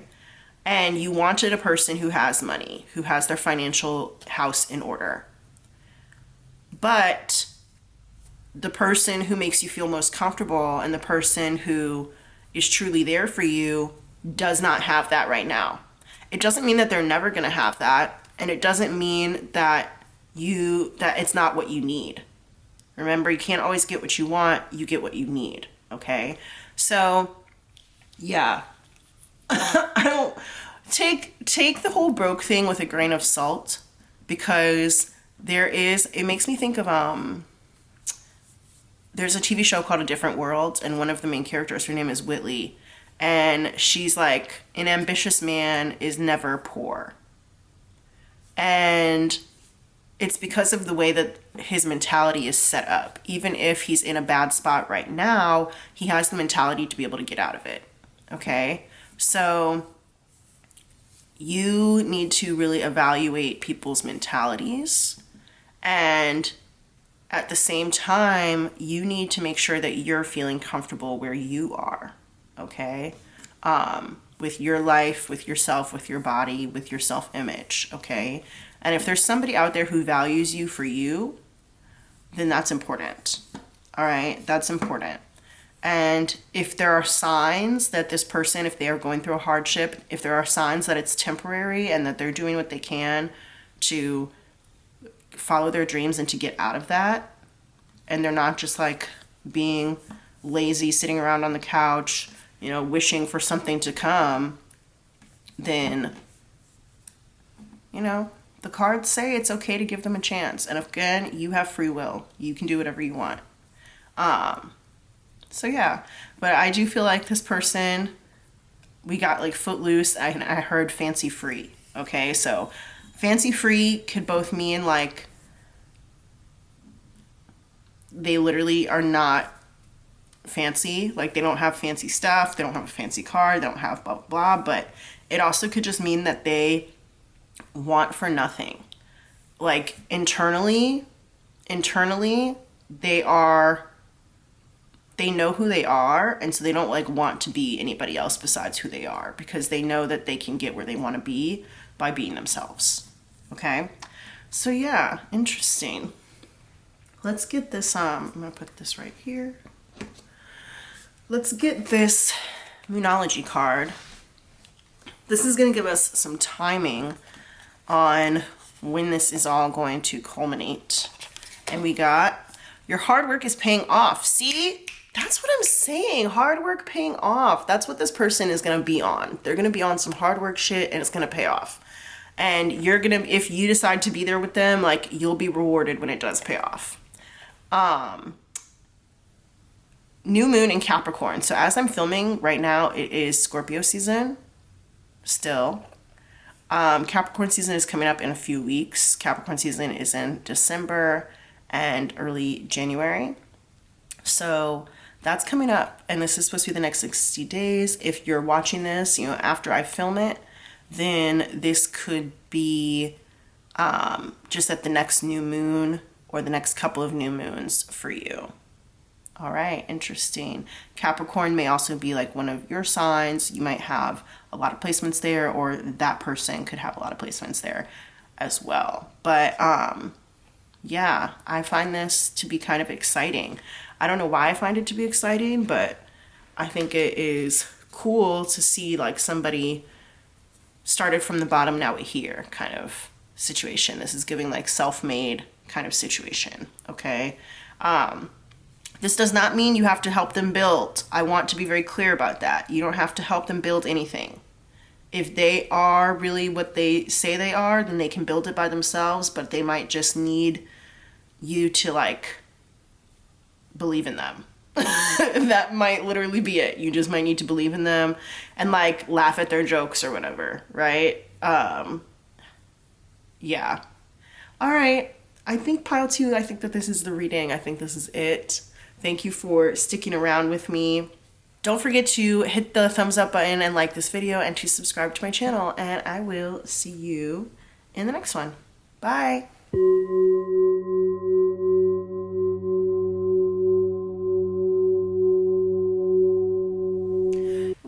What's up, pile 3? If you chose the black and gold tarot, the Rider-Waite tarot, just in black and gold, then this is going to be your reading. Go ahead and hit that like button and subscribe to the channel so that we can be more connected. We're going to do the identifiers portion first here. So if you want to skip the identifiers, there is another timestamp down below labeled pile 3 reading that will take you straight to the part with the cards. I'm going to go ahead and put these over here to the side.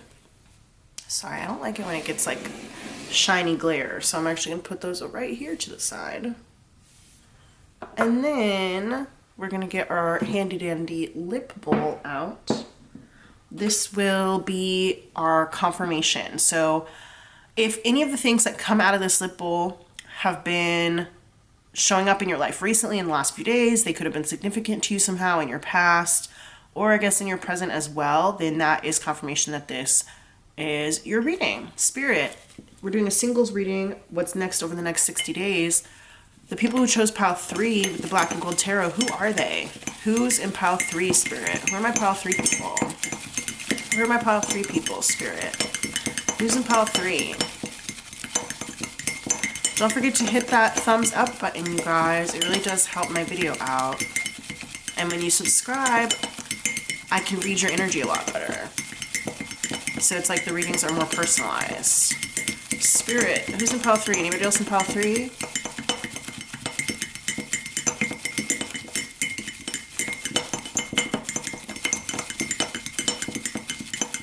All right, let's get into it. So we have Harry Potter and the Chamber of Secrets. I kind of feel like I haven't seen that one in a long time. I haven't seen that slip pop out in a little while. So that could be the book or the movie. It could be like your favorite out of the series, or you might have watched it recently, or maybe somebody was talking about it. New Blood, Dexter. So New Blood, you might have just heard somebody say that recently, but that's also the subtitle for the newest Dexter spinoff. So you could be a fan of that show. We've got Bear Claw, which is both a pastry and a character from New Girl. All right, interesting.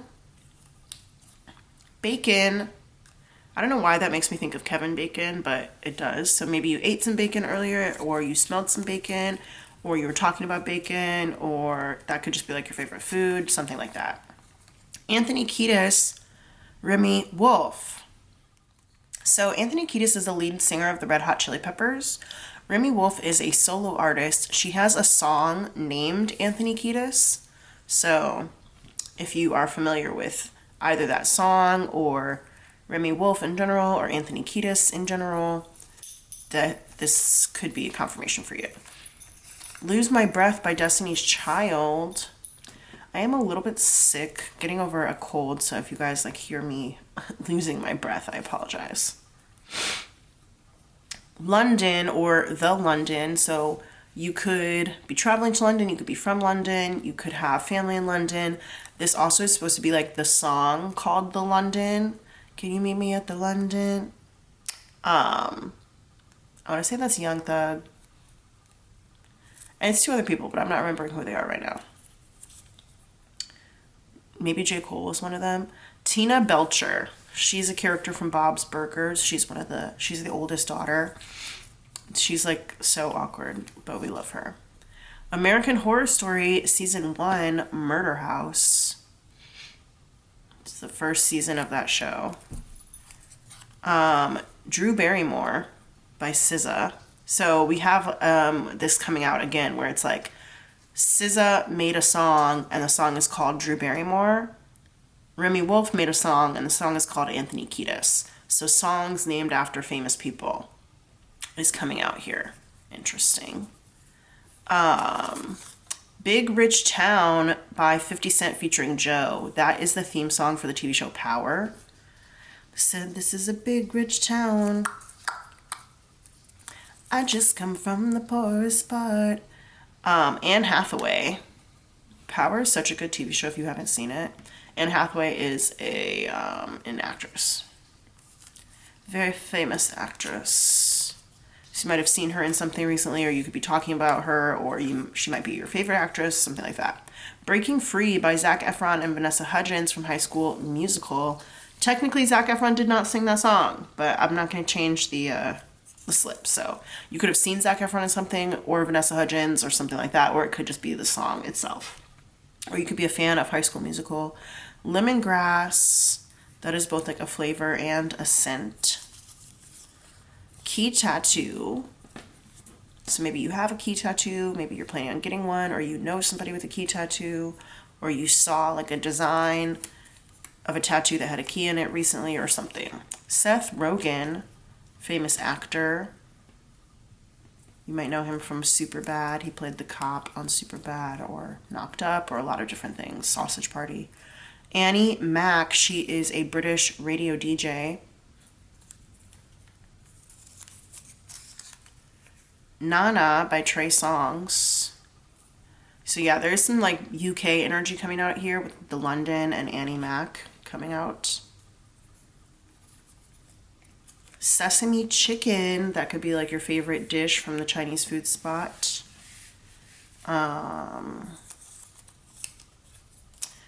Tupac, Keep Your Head Up.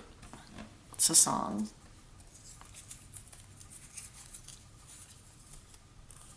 Meditation.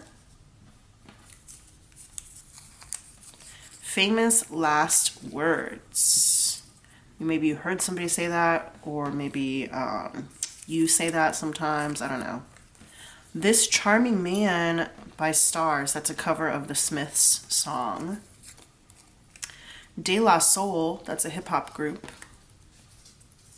So maybe you were listening to their music recently, or you really like them, saw them in concert, something like that. Costa Rica.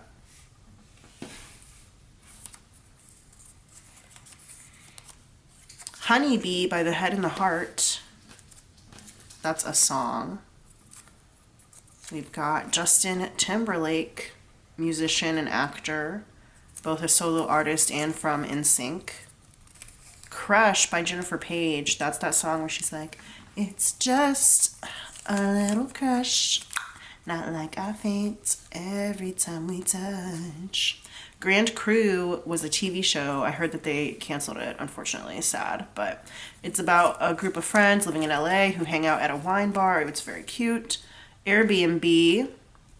Maybe you run an Airbnb, maybe you are booking an Airbnb, or you recently got back from an Airbnb trip or something like that. Kimberly from 90 Day Fiancé. 90 Day Fiancé gang, rise up. If you know, you know. Girlfriends, another TV show about a group of friends in LA. Random. So we got Grand Crew and Girlfriends here. And also New Girl. New Girl is also about a group of friends living in LA. All right, guys. LA group energy. I don't know what that's about, but it's coming through very strong. Summertime in Paris by Jaden and Willow Smith. And I do want to say American Horror Story Season 1 Murder House does take place in LA. And it's not like about a group of friends necessarily. I guess you could say that, but I don't know that I would describe it that way. Don't know I would describe it that way, but whatever.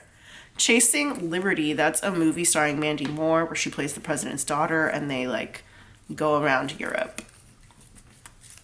We've got here No Frauds by Nicki Minaj, Drake, and Lil Wayne. It's a song. Taste by Tyga featuring Offset, aka Cardi B's husband. Keke Palmer, she's a famous actress. Dig in My Grave by Lady Gaga and Bradley Cooper from A Star Is Born. That's a song from a soundtrack. So we got two soundtrack songs here. Breaking Free and Dig in My Grave. And technically a third one because Bickerstown is the theme song for Power, so that's on the soundtrack for Power. Piano. Maybe you play piano. Maybe that's like your favorite instrument. Maybe you recently saw somebody playing the piano or you went to a place called Pianos. No way. Mia Thermopolis. That is the character that Anne Hathaway played in The Princess Diaries. So that's interesting that those came out together. Aang from Avatar The Last Airbender. He's the main character. He is the last airbender. If you know, you know. Avatar is like one of the greatest TV shows of all time. And then we've got the number 3, which makes me think of that song by Britney Spears, 3. She's like 1, 2, 3, da, da, da, da, da. I don't know the lyrics, but it's good. But that could also be the month of March, which would be Pisces and Aries energy. 3 could be your favorite number. You could be seeing 333 around a lot. You could live on the 3rd floor, 3rd street. 3 people in your family, 3 kids in your family, that kind of thing. The Good Place, that's a TV show starring Kristen Bell, Jamila Jamil. Interesting. I wanted to say something earlier when this song came out, Tupac, Keep Your Head Up. I wanted to say that Coming Back by James Blake was kind of stuck in my head, but I thought it was just because I had just been listening to it. But James Blake and Jamila Jamil are like, they're partners. They've been in a relationship for a really long time. So I felt like now I need to bring that up because the energy is around. And then Beverly Hills, more LA energy. Weezer, so that is both a song by Weezer. It's also a place in California in the LA area. Beverly Hills, that's where I wanna be. Gimme, gimme. Living in Beverly Hills. The Boondocks, that's a TV show. Riley and Huey, we love it. I do also want to mention, and this is, I guess there should be a trigger warning here. As I'm looking these over, I'm noticing that there is kind of like a little bit of a pattern of abuse in some of these. So we've got Keke Palmer, if you guys are not aware, currently right now she's in the news because she was in an abusive relationship with her child's father, and a lot of that is starting to come out. But then also we've got Trey Songz in here, and there were allegations in the past of Trey Songz being abusive and predatory also towards Keke Palmer. So that is coming through, especially with Lose My Breath here by Destiny's Child, allegations around choking and stuff like that. Not to be too graphic, but thinking also about Power coming through with Big Rich Town. There was like some domestic violence in that show between the main character Ghost and his wife Tasha. So there are some like domestic violence things kind of coming through here. And luckily there are also some things on the opposite end of the spectrum, like this idea of being able to break free from situations like that. So, yeah, I do feel like I need to mention that. I don't know that that's going to actually come through in the reading at all, but it is coming through here. So, yeah. All right, guys, I'm going to go ahead and write these down in my tarot journal, and then I'll be back and we can get into the reading. Hey, pile 3, let's go ahead and get into your reading with this black and gold tarot here. I did pre-pull some oracle cards, so we're actually going to go ahead and put this deck over here to the side for now. And let's look at the oracle cards. So I'm going to kind of give us an idea of like maybe where you are now, the things that are going on in your single life, and then we'll get into the next 60 days. So let's see. This is, I guess, supposed to be like an energy check-in here. So we've got, do I want to do like that? All right, yeah.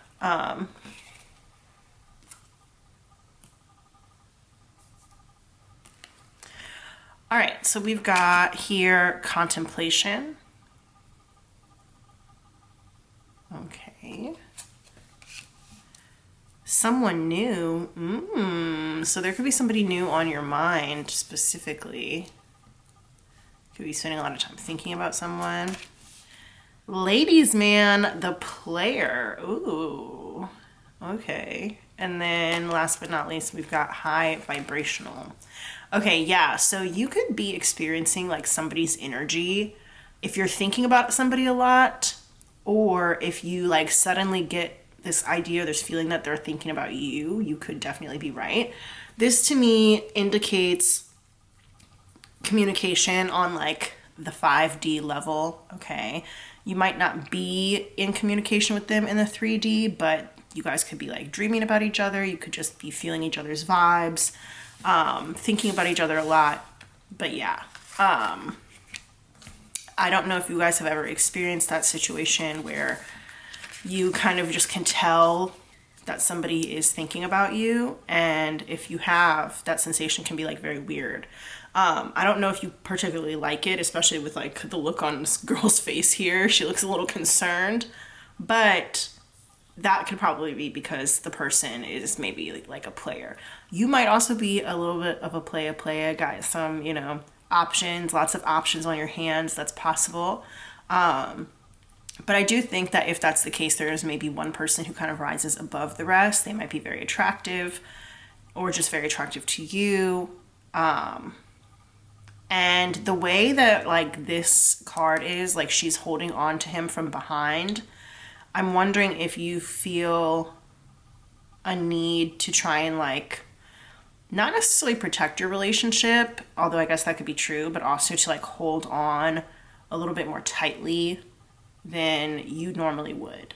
Okay, so if that's the case, I can understand why you'd be concerned about that, because it's like, you're like, I'm not usually the one trying to hold on tight. It's usually them trying to hold on tight, but you might be feeling like you need to hold on more tightly than you normally would. Let's go ahead and see what's here with this Lover's Oracle. Such beautiful artwork on the front. Wait, don't rush into it. Allow nature to take its course. All right, let's go ahead and pop that right there. So yeah, if this is more of like a 5D connection, maybe you guys are even talking like via the internet or something like that. You guys might not have a lot of in-person interactions. It's okay to let things kind of go slow, especially if you are worried that this person is a player or has a lot of other options, or if you have a lot of other options, then it's good to let things take their course so that you can really see what people's intentions are. You know, when you try and like rush into stuff, it can be hard to find out what somebody's true intentions are. We have this here. I don't know why this wanted to be included, but spells and charms cards. This one says, in matters of love, spells for bewitching and keeping the lover of your choice. And you know what? I am not a fan of like love spells. We'll see what's on the other side of this card. But when I was talking about like the positioning of this, like the girl being in back trying to like hold on to him, it makes me feel like there's like love spell energy here, which also makes me think of that Victoria's Secret fragrance, the love spell. But so you might wear that, or maybe you used to wear that. I'm like smiling right now. You might wear that, or maybe you used to wear that back in the day. But yeah, like it definitely just kind of feels like there's something going on here that is like, it's not desperate energy, that's not it, but like I feel like it could become desperate energy, or like desperate times call for desperate measures, and like you might be doing things out of like your ordinary mode of operation in order to be connected to this person. Okay, so don't go around doing love spells on specific people. It's not good. It's not good to do that. But let's see what this says. Tempting taster. Ooh, that sounds like sexy. Okay. Sorry guys. Anyway, whether you have a new love, ooh, new love, someone new, there we go, or a long-term partner, this old English spell will put a zing into your relationship. Ingredients: a silver ring, 2 red candles, vanilla oil, 2 red glasses, mead liqueur. Take the silver ring in the palm of your right hand, and on a moonlit night, ask the moon to bless it. Keep it safe until you wish to perform the spell. On a Tuesday evening, take a bath by candlelight, adding 3 drops of vanilla oil to the water. Massage your body with the oiled water so that you are enveloped in the wonderful aroma. Dress slowly, not forgetting a splash of red clothing. Put out the candles and transfer them to the place where you will entertain your lover. 1 hour before his or her arrival, take your moon-charged silver ring and run it around the rim of each glass, speaking the following words. Let this moon-drenched ring import all the blessings of my heart to the one whom I desire, cradled here in Mars's fire. Do this 3 times and then place the ring on your finger. Fill the glasses with mead, relight the candles, and meditate on the glow of the flames as you await your partner. Do not be tempted to drink the mead on your own. It is important that you drink it with your partner for a memorable evening. All right, so definitely getting very sexy vibes from this, right? And then there's also like the self-care going on with like the whole bath thing and like making sure you smell good and taking care of yourself, taking care of your body. But again, I'm not encouraging you to do this spell. You have free will, you can do whatever you want, but if you feel like you have to do love spells on somebody, then that kind of just to me means that they're not your person anyway. You shouldn't have to do love spells on the person who's right for you. That's how I feel about that. That's just my opinion though. Anyway, let me go ahead and get our tarot cards out. Well, actually, we're gonna do this one last. These 2, excuse me. We're gonna do these 2 last. These are gonna give us some timing information, but we also have this guy right here from the Everyday Oracle. Il Nemico, that's nemesis, okay? And you know what? That just really confirms what I was talking about here, is that if you have to do a love spell on somebody, they're not the right person for you. And you could end up not only getting like a nemesis out of that in the person that you did the love spell on, like I've heard of times when love spells have backfired. The person became like really obsessed with let's call it the spellcaster and the love object. Okay, because in that case, you really are treating the person like an object. You're not treating them like a person with their own free will to make their own decisions. So I have seen times when the spellcaster did a love spell on somebody, and then the love object person becomes like completely obsessed with the spellcaster, but in a really negative way, or in a way that's really destructive or scary even. And you don't want that. You don't want somebody who's like over here constantly obsessing about you, plotting on you. And then also, if you end up like taking them from like their true love or the person they're really supposed to be with, you could end up creating a lot more problems. That person could become an enemy or a nemesis. And this just goes to show this idea of like not having good intentions for someone. Okay? Yeah, not having good intentions for someone. And then the fact that he's holding a snake here too is like, snakes can represent sexuality and stuff like that. So using sexuality as a way to get back at somebody or ruin somebody's life or something like that, you know, we don't need that. Don't need that energy in our lives at all. So we're going to go ahead and put that to the side. Also, this is to say that sometimes like you can get involved with somebody and find out that they really are like a very jealous hater. A lot of people find out that their significant other is secretly their biggest hater. Okay? You don't want that to happen, and that's why it's important that you don't rush into things. It says allow nature to take its course. That's not telling you it's all going to work out. It's saying allow things to reveal themselves, because it might just turn out that this person is your biggest hater. This could have already happened to you, or it could be happening to you, okay? Just because you're thinking about somebody a lot, potential obsession energy going on here, does not mean that you guys are meant to be together. Just because you're both thinking about each other a lot does not mean that you guys are meant to be together, okay? Tempting is like really getting that word tempting is like really coming to me. And then also tempting taster, like there's a lot of sexual energy in here. So you want to be careful about falling into temptation with somebody just because you find them really attractive or whatever, because you want to, know what that mouth do. Like you need to be really careful when it comes to stuff like that. And I think that this high vibrational card is also telling you to go for more high vibrational relationships. This is like one that's very low vibrational, very root chakra of the flesh kind of situation, and you need somebody who touches your heart and your mind, okay, in a positive way. So yeah, let's go ahead and get this tarot out, and let's see here. Spirit, the next 60 days for group 3, pile 3. What's going on in the next 60 days in their love life, my singles? The next 60 days, my singles.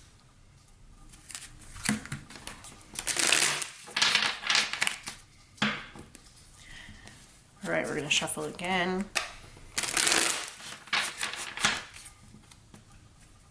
This deck just loves to be shuffled. It wants a lot of shuffling.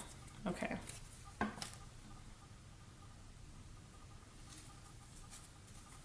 right, we're going to cut it.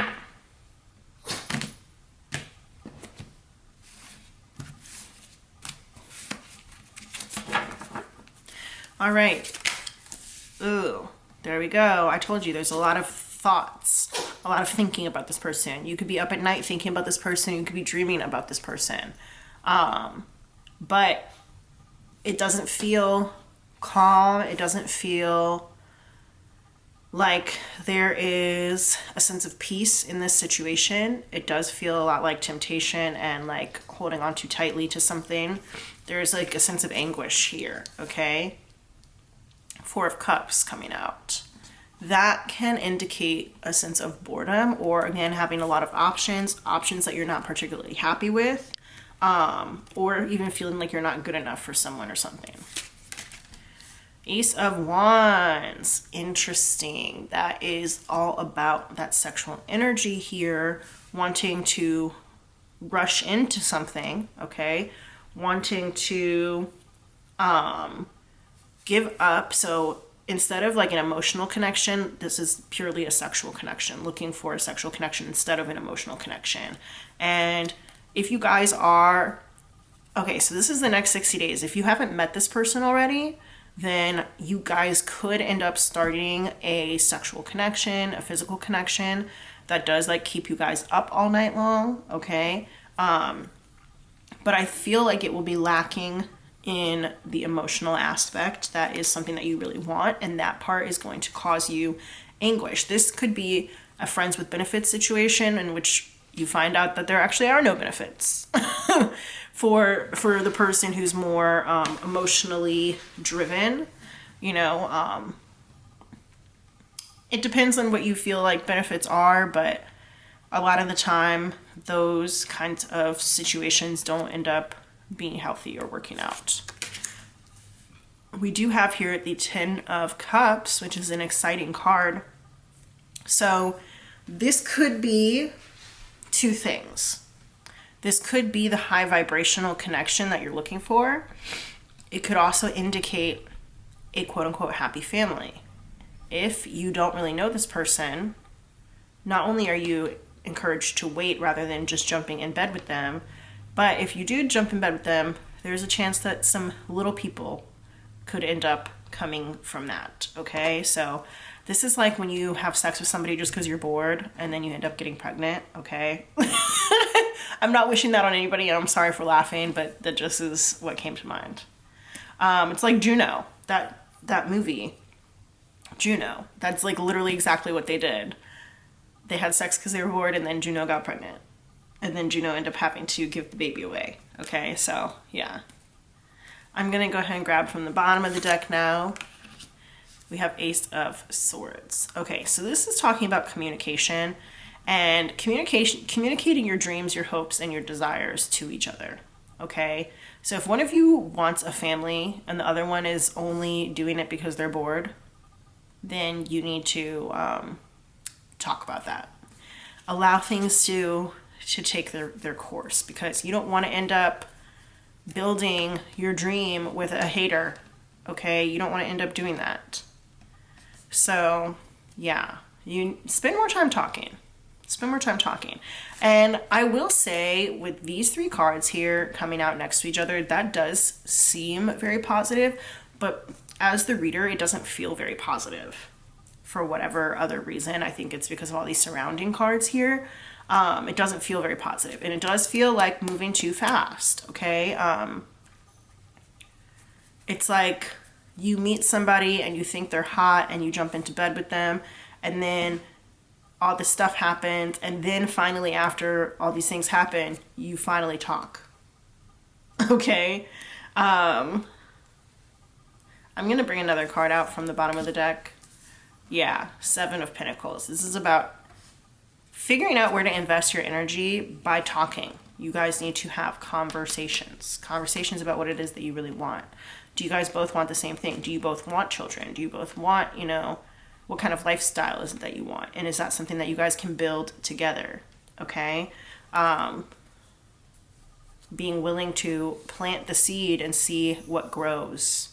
And that could also be a sexual reference. It's a double entendre, but seeing how you guys are and whether you guys are willing to invest in each other before you take steps that maybe you should not be taking yet, okay?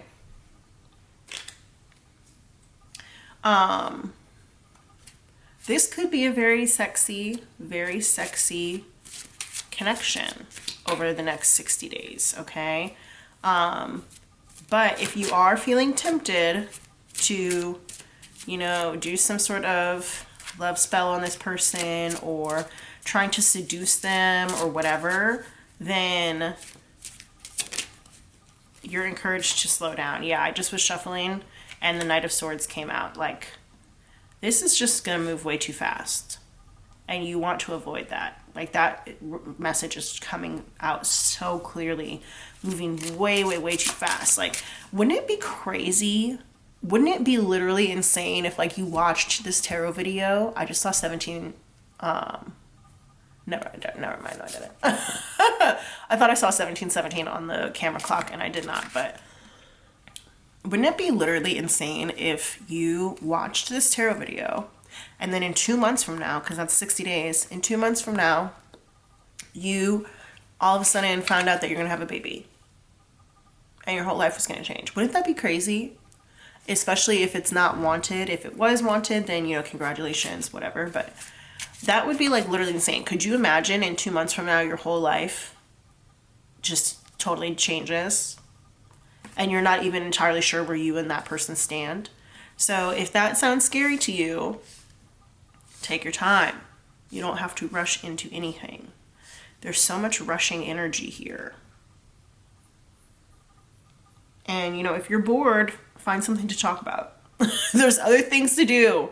Find something to talk about. There's other stuff to do. This is about, like I said, having a mental connection, a more high vibrational connection rather than a connection that is just like purely of the flesh. All right, let's see. Yep, here we go. 8 of Swords in reverse. Because there's an insecurity here. So we started off with 9 of Swords and then we ended up with the 8 of Swords in reverse. So this is about changing your mindset.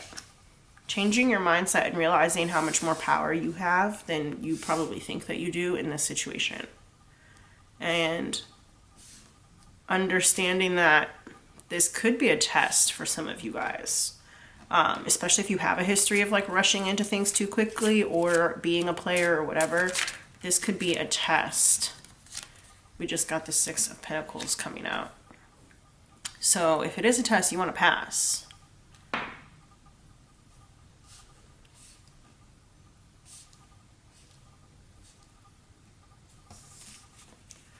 And we're talking about equal give and take here in all the different ways that that can exist in a relationship.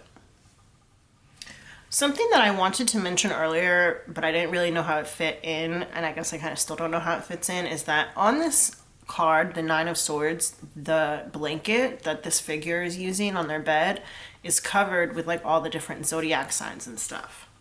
So if you are basing your compatibility with this person off of like your zodiac signs or whatever, you need to maybe base it off something more than that. And base it off of, do you guys have similar goals? Do you guys have similar hobbies or mentalities? Or, you know, do you guys challenge each other in useful ways and things like that? So, yeah. I also want to say, if you find yourself like over the next couple of months, like let's say you meet this person, this player person or whatever, and then you find yourself doing a lot of readings like over the next few months about them, watching a lot of readings, doing a lot of readings on your own or whatever about them, that is not the best sign. It's not the best sign. There should be a level of mental security in any good long-term relationship or even life-altering, life-changing relationship. There should be a feeling of mental security within that and clarity, okay? And so that is what Spirit, I think, is challenging you to do with this, is try and keep yourself on an even keel when it comes to this person, so that you don't rush into anything and make any decisions that you'll regret.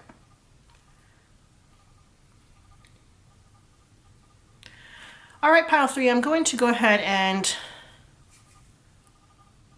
you know what? Okay, so I am going to bring up something that was in the Identifiers. If you didn't watch the Identifiers portion of this video, there were some kind of trigger warning, troubling energies coming out that had to do with like domestic violence and abuse and stuff like that. And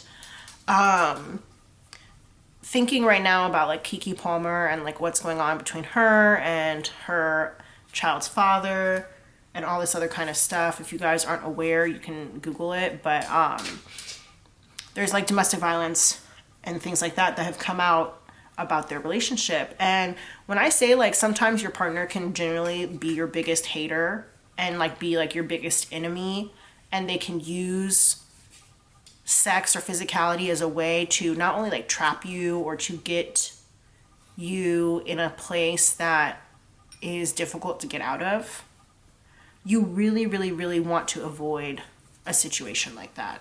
So that's why it's important to really get to know the people that you invite into your life, romantically and otherwise, and to ensure that you guys have a high vibrational soul level match, okay? And if it feels like somebody's holding on too tightly to you, then you need to think about what that means and why that is, okay? So question people's motives. Don't get into stuff just because you're bored, okay? Don't give into temptation just because you want to. You know, sometimes it's good to ensure that you and your other person are like equally yoked and that you guys have the same values and stuff like that, okay? It's easier to do that before than it is to do that after. So take the time up front if you need to. Wait if you need to, okay? All right, finally we have our Moonology cards. So giving us some timing information, and we have confidence is your key to success, new moon in Leo. And then we have you're very close to achieving your goal, gibbous moon. So yeah, talking about like a test and like mental clarity, having confidence in knowing what you want is going to be really important in this kind of situation so that you can have the ability to communicate it.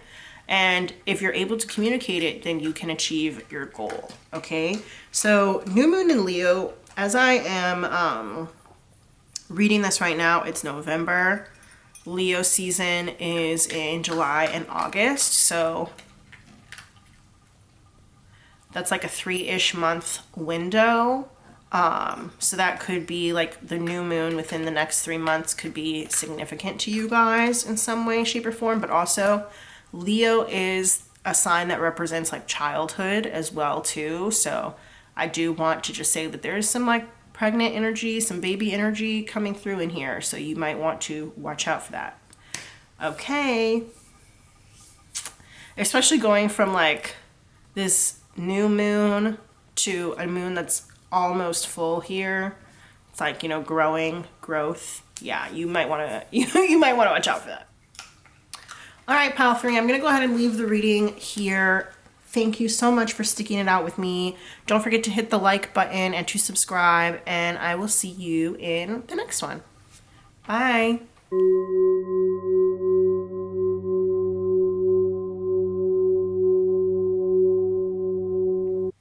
What it do, pile 4? What's up? What's up? Thank you so much for being here with me in this reading, singles reading. If you chose the Albano Weight Tarot, then this reading is going to be for you. We are going to get our identifiers out first. If you want to skip this part, there is going to be a timestamp down below labeled pile 4 reading that you can use to skip to the part with all the cards. We're going to do this lip bowl, get some confirmations out. The way that this works is that if anything comes through that is significant to you somehow, or it has shown up in your life recently, or was just like a big part of your past, or even I guess your present, then that means that this is in fact your reading. So singles, what's going to go on over the next 60 days? What's next? Let's find out. Spirit, the people who chose pile 4, who are my pile 4 people? While I'm doing this, go ahead and hit that like button, that thumbs up, and subscribe to the channel as well so we can be more connected. Spirit, who's in pile 4? Who's my pile 4 people? Who's in pile 4? Pile 4.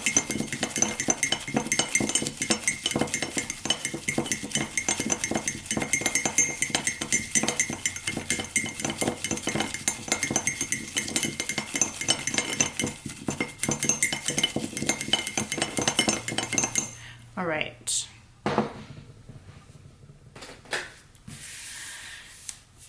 So far, roller coaster. So you could really love roller coasters. I know there's some people out there who's like addicted to roller coasters, like really into the adrenaline aspect of it. You might have ridden a roller coaster recently, or like watched something on TV or in a movie where they went on a roller coaster. You could be planning a trip to like an amusement park or something like that. Save a Horse, Ride a Cowboy by Big and Rich. It's a country song. Lemonade by Gucci Mane. It's also a song. Clumsy by Fergie. Even more music. Throat chakra. So that has to do with your voice, your vocals, speaking your mind, saying what's on your heart, expressing yourself. Mississippi, your throat chakra could be blocked right now if you're experiencing like a sore throat. That might be possible, or maybe you just got over one, or you might be just like a very vocal person and you might say what's on your mind a lot, like wear your heart on your sleeve kind of person. We have Jason and Kira by Dana Davidson. That's a book about young love, high school sweethearts. We've got Bon Iver, AUHEC, which stands for Ate Up All Their Cake. Car trouble. And as I opened that up, I had this idea like a split second before about just like something being really difficult to move on from. So you might have you might be having a hard time moving on from something is coming through, but you also could have recently experienced car trouble, or maybe you know somebody who experienced car trouble or something like that. I guess you could have watched a movie where they had car trouble. Burn by Usher. That's a song. Let it burn. Portions for Foxes by Rilo Kiley. That's also a song. A lot of music coming through here. Hide Your Kids, Hide Your Wife, which ironically was turned into a song, but that is from an interview of Antoine Dodson with the person who's like climbing in people's windows. Cheesy snacks. Maybe you love cheesy snacks. That could be your favorite kind of snack. You might be eating a cheesy snack right now. Work from Home by Fifth Harmony. We could work from home.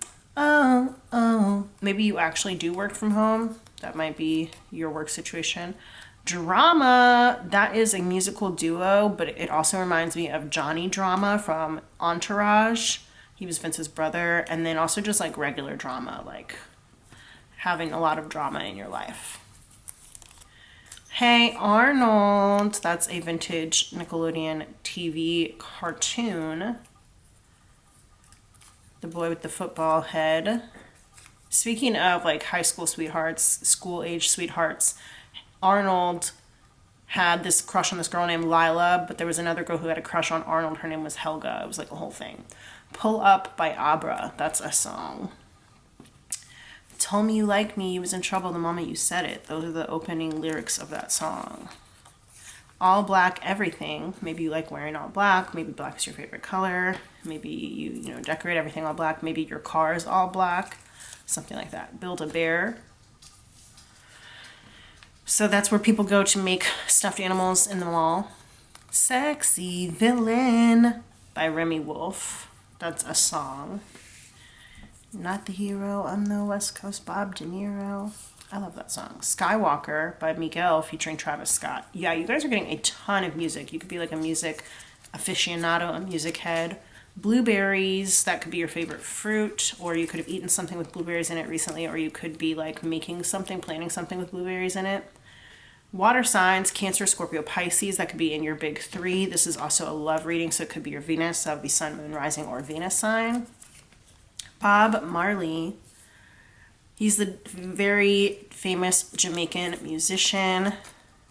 Is This Love Is Coming to Mind. Cinna from the Hunger Games, he was the designer for Katniss. In the movie, he was played by Lenny Kravitz.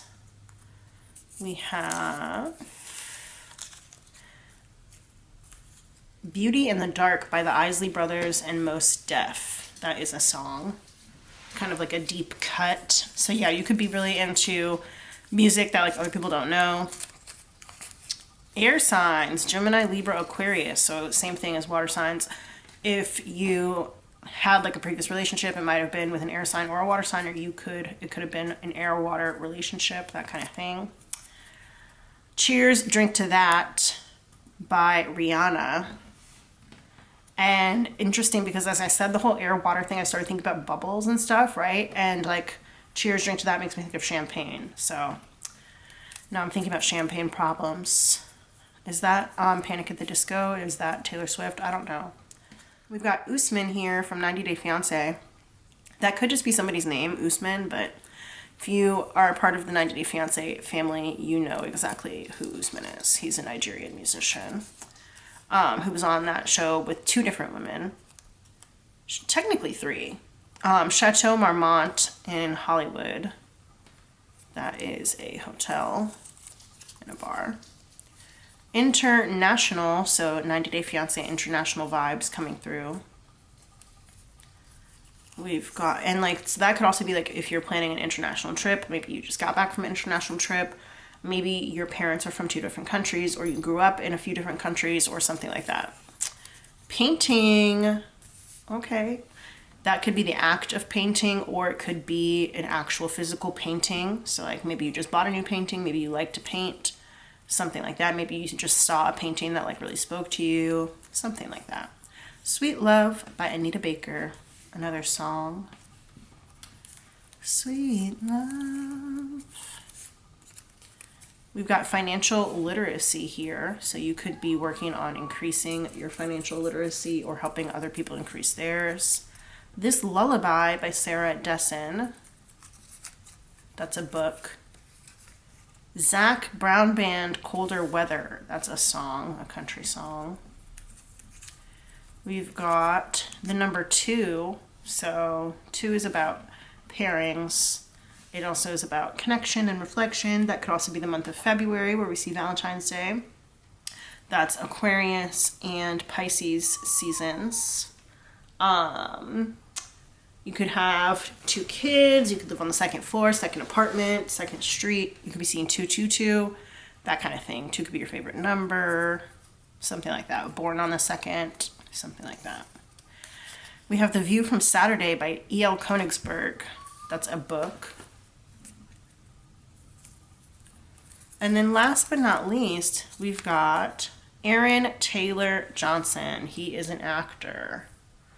You might know him from Kick-Ass or Bullet Train or Angus Thongs and Perfect Snogging, a couple of different things. There's also something here, just looking over these, about like old memories and good times with friends, or maybe even people that you don't really know that well, but this memory that I had just came to me where me and some people who, like some coworkers of mine, were like riding in the car, singing Lemonade by Gucci Mane and just like having a really great time. And one of them had some like fun facts about Gucci Mane, and he did not look at all like the type of person who would know anything about Gucci Mane. And just going to a place where you feel like your old self again is coming through, and also that people will surprise you, and like you never really know, you know, what kind of hidden treasures people have, which Beauty in the Dark makes me think of that too. But going back also to a place where like a part of you that you maybe thought was lost actually has the potential to come back, and feeling like your old self again. And you know what? There's a song by the group Drama. The song is called Billy. And they have a line in there that's like, dreaming of me before you. And then they say like, who are you now? You told everyone but me. And it's just this whole thing of like, maybe somebody came and I won't say like ruined your life, but they had a really maybe like negative impact on you. And you didn't know if it was ever possible to be who you were before you met them again. And I just got this feeling just now that like it is totally possible to, you know, recover that kind of like lost version of yourself. And I think that that's a really beautiful sentiment. So I don't know who needed to hear that, but yeah, I just felt like I needed to say it. Anyway, I'm going to go ahead and write these down in my tarot journal, and then we will get into the reading. All right, Pile 4, let's go ahead and get into our reading. If you chose the Albano Weight Tarot, this is going to be for you. Don't forget to hit that thumbs up button to give this video a like. It really does help. And to subscribe to the channel so we can be more connected, and then my readings will be more specific to you and your situation. So I did pre-pull some oracle cards. We're going to go ahead and put this over to the side for now. Sorry guys, I don't like it when there's like a glare. I always keep trying to put stuff over there, but the glare is just too strong. All right, so I've got some cards here from the Truth Oracle that we will use to kind of do like an energy check-in. We have from the Lover's Oracle, the Everyday Oracle, Moonology, which we're actually going to put to the end. That's going to give us some timing. And then there is this like Charms and Spells card. This deck really wanted to be included for some reason in this reading. I don't know what it is. I'm going to say disclaimer, I do not believe in doing love spells on people. So I don't know what that's going to be about, but we'll figure it out. So yeah, let's see the Truth's Oracle. What's going on here? All right, we got Runner. Somebody's running away. We have In the Shadows. Sorry, this is just like very on the nose. We've got New Love. Ooh, okay. Higher Purpose. Ooh, interesting. Dreams. Ooh, okay, okay. Let me get all these before I start reading anything, before I start sussing out the energy. And then we've got Compromise and Opposites.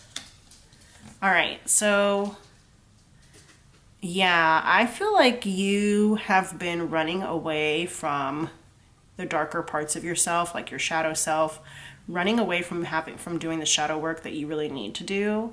But it's possible that you either met somebody or you will meet somebody who is going to kind of show you that it's okay to integrate those two parts of yourself. And it's also okay for you to follow your dreams, especially if it's something that you feel called towards as a higher purpose. Maybe that thing is not like socially acceptable. Maybe that thing is not quote unquote normal. Maybe it is kind of an off the beaten path kind of situation, but they're going to encourage you to go for it. If you haven't already met this person, then you just might meet them sometime soon in the next 60 days. Interesting. What's here?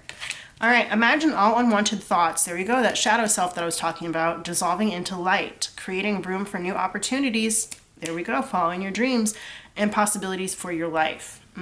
Okay, I swear to you guys, I do not look at these cards when I am pulling them, doing the pre-pull. I do not ever look at them. I don't know at all what they say. It's always a surprise when they just like come out so fitting together. So yeah, I think that you are at a space right now where you're wanting to transmute a lot of negative energy, but you have either been running from it for a really long time, or you're just not really sure how to do it, and you're still living in a place where there's like a lot of pain. And you will eventually be able to turn that negative or dark energy into light energy, and it's going to bring in new opportunities for you. And that could be through your work, through this higher purpose here. It could also be highlighted or ushered in by a potential new love. And if you didn't watch the identifiers portion, I did mention that there was something about kind of like school age love, kind of a little thread going through there.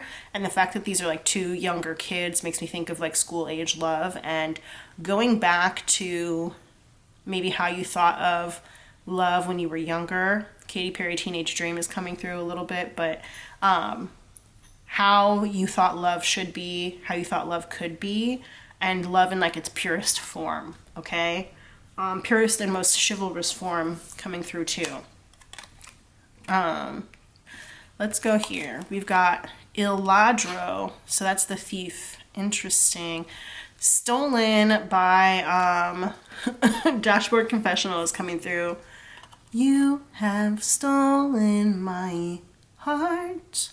Yeah, I'm getting that somebody's gonna come through and steal your heart away. Okay. I'm not seeing that as negative right now. I'm seeing it as somebody's coming to steal your heart away. So let's see.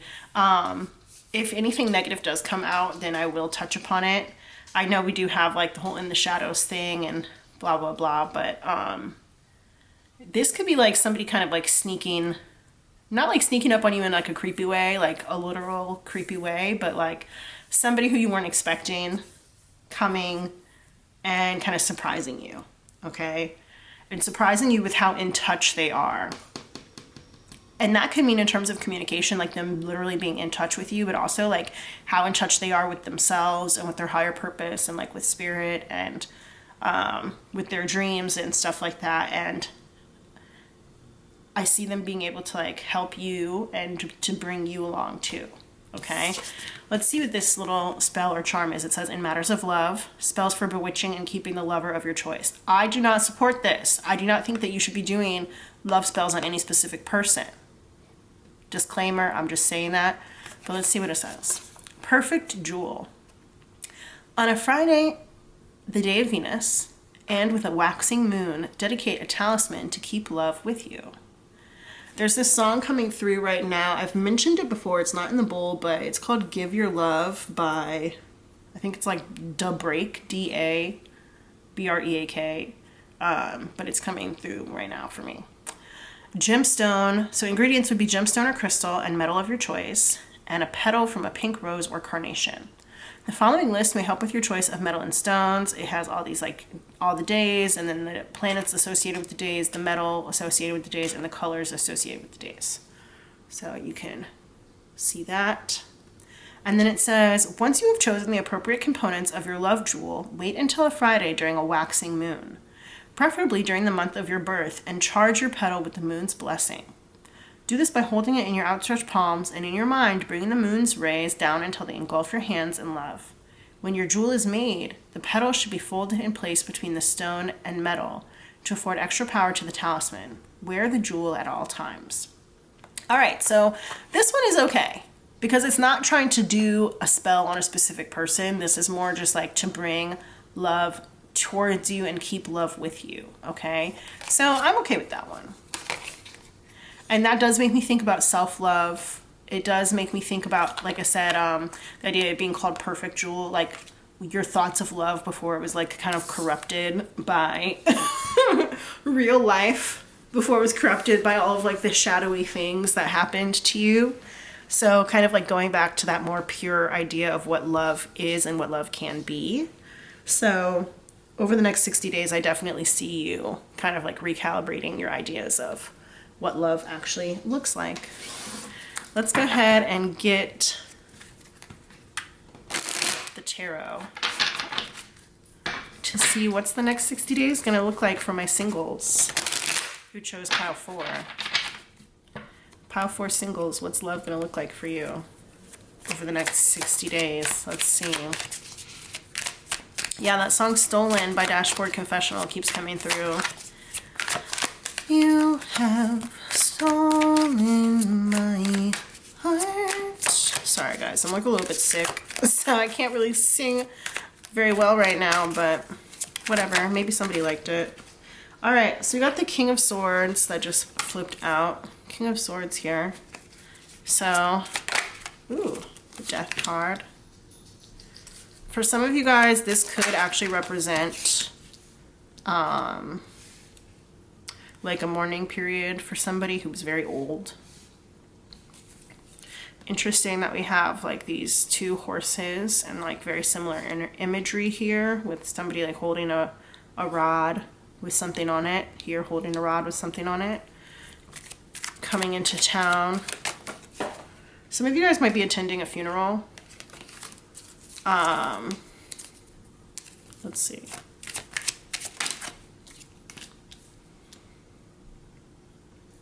Seven of Cups in reverse. What else for my pile 4 singles over the next 60 days? Anything else?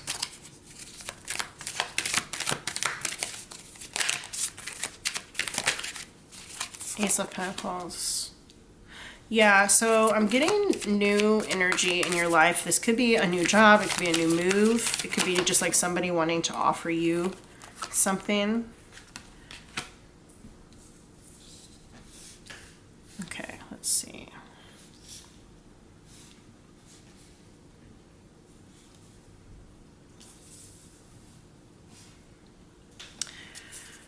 All right, so yeah, this energy is a little confusing, and I do see some confusion happening here, especially with the 7 of Cups.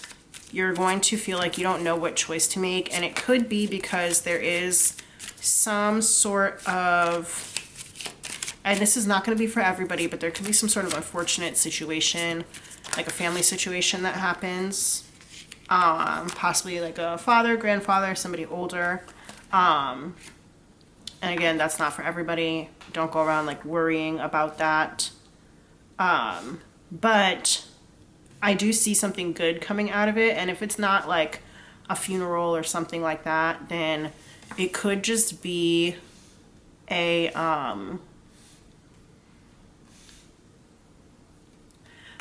sense of recognition and understanding that your choices, they only affect you, and I don't want to say they only affect you, that's not true, but your choices mainly affect you, and you shouldn't be doing things for like the popular choice of other people. And I kind of talked about that earlier a little bit, actually, when I was saying, like, even if your dream is not like, it's unconventional or it's not like socially acceptable or whatever. So this could be an idea of like letting other people's opinions of you and the choices that they've made, letting those go and like really choosing the thing that you want to do. However, it is going to take a lot of heavy lifting, and you may have to drop the ball on something else, okay, in order to achieve that. And I know this is a love reading, so I'm interested to see like what this has to do with your love life. These 4 cards came out, so I have the Fool here in the reverse, the Knight of Cups here in reverse, the 3 of Pentacles in the reverse, and then the Hierophant. The Hierophant can talk about marriage. It can also talk about commitment, signing a contract, going back to school. And I did talk about school age love here. So some of you guys might be students or might be thinking about becoming a student. But over the next 60 days, it kind of looks like a bad offer could come to you. So it's like a good offer, or it seems like a good offer, and it's an opportunity, but without the proper work invested and without understanding how to put the work in, it could actually turn kind of sour, okay? And you might end up finding out that you and somebody don't work very well together. And yet, in spite of that, making a commitment, okay? And that is kind of where I guess the school age love comes through again too, because when I was talking about that earlier, it was more positive, but again, I said that there was like some sort of like negativity coming here with this Shadows, the Runner, and the Thief here too. The way I want to say this is that you don't want to end up in a commitment with somebody that you don't really know, or with somebody who is unable to make good choices, or who is too tied to their past, okay? And something, 90 Day Fiancé did come out in the Identifiers, and there was this, I was watching like The Other Way the other day. Sorry, I know that's like a weird thing to say. I was watching 90 Day Fiancé The Other Way the other day, and Karine and Paul were on there. If you're part of like the 90 Day Fiancé fandom, then you probably know who they are. Karine is this Brazilian woman who is from a really small town in the Amazon, and Paul is from like Lexington, Kentucky. They fell in love online, and Paul ended up moving to Brazil, and Karine got pregnant, and they wanted to get a divorce, but then when they found out she was pregnant, they decided to stay together, and then he kept having to come back and forth to the United States because he couldn't get a job, and then all this, that, and the other, and blah, blah, blah. And then he couldn't bring her over because he couldn't afford to. It was like $26,000. He had to have an income of $26,000 per year, and like he didn't. And so he couldn't afford to bring her over. And it was a whole thing. And at one point when he was going back to Brazil, there was like an embargo. I promise this is going somewhere. There was an embargo on what he could bring. And so he wanted to bring like 5 bags, but he could only bring 3 or 2. And the bags that he ended up going with, so he canceled the flight, and then Karina was really mad at him. And so he rebooked the flight for the next day and had to pay even more money. But the bags that he brought, and she's fully like 7 months pregnant at this point. He brought her bags full of like makeup and stuff instead of things for the baby. because he can only bring 2 bags. And she's like, why didn't you bring the stuff for the baby? And she was like, sometimes he just doesn't think. Like, that's what she was saying. She's like, I'm concerned about him and about our marriage because sometimes he just does not think. And I am kind of getting those vibes from this. It's like somebody with kind of like a childish mentality, and like ending up in a commitment with them when you guys really don't work very well together, and like wanting somebody with like better executive functioning skills. Okay? Yeah. This person could have a tendency to drop the ball on a lot of things, kind of similarly to how Paul dropped the ball on bringing the stuff that was needed for the baby, right? And instead brought things that Karini didn't really need, but maybe only had mentioned wanting or whatever. And I just see there being like, the word that what comes to mind is like animosity in this situation. So I know in some cases like opposites attract, okay? But especially with Perfect Jewel being here, this makes me just think about like focusing on self-love and making sure that you can find somebody who is going to champion you and support you with the 6 of Wands here, okay? There could be something that happens over the next 60 days that makes you feel like life is short. You know, fuck it. Let me just go after, you know, what I want with this person or whatever, blah, blah, blah. And I think we all can understand that sentiment of life is short. But at the same time, you don't want to end up in a commitment with somebody based on some sort of short-sighted function. Somebody who you don't work very well with together, okay? I think that that's important. And when it comes to creating new possibilities for your life, you want them to be based off of like mature thinking, okay?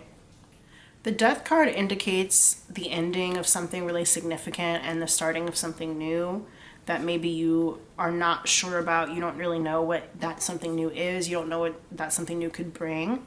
And your friends might all really like this person, or you might meet this person in a group of friends or something like that.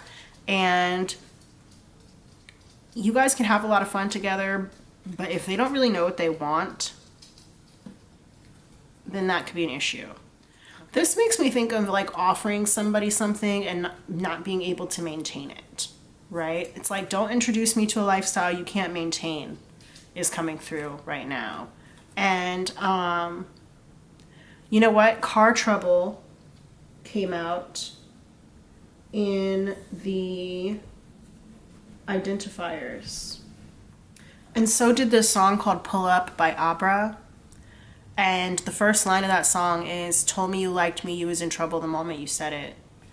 Tell all your friends to pop out. If they want it, then they can come get it. Ain't nobody else, I want you to myself. Ain't nobody else, I want you to myself. And so you don't want to be in a situation where you get isolated. That's number one. But car trouble coming out makes me think about like, you buy a car and then you don't have the money that it takes to like maintain the car. So maybe that means the money that it takes to, you know, pay for all of the car repairs if they need them, or to pay for the registration every year or whatever.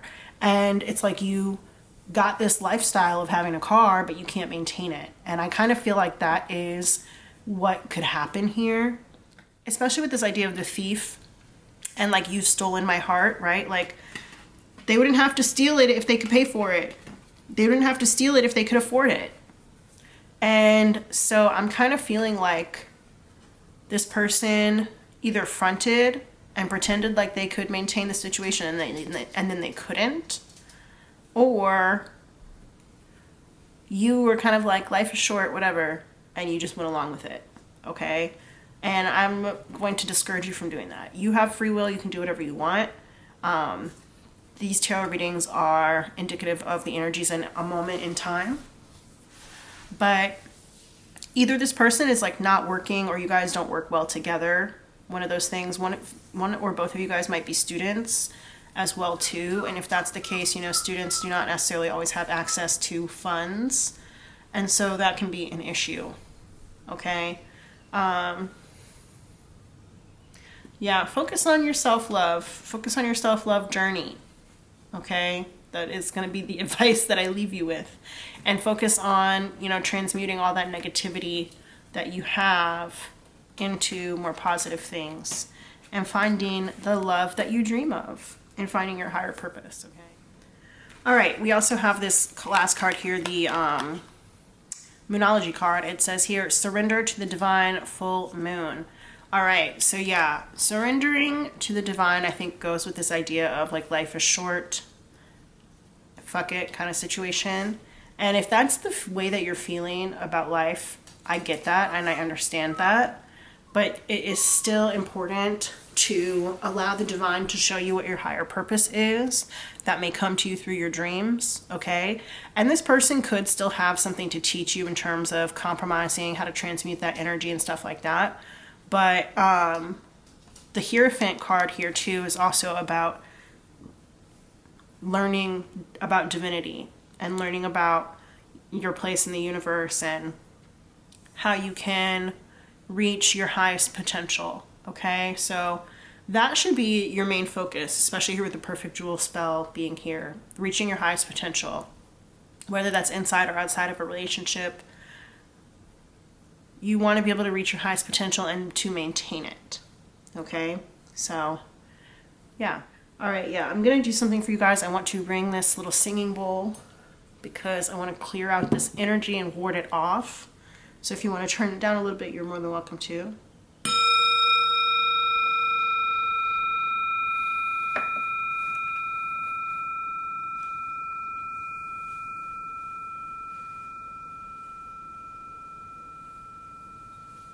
All right, Pal 4, I'm going to go ahead and leave the reading here.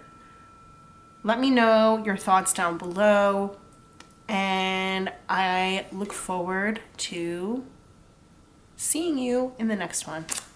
Bye.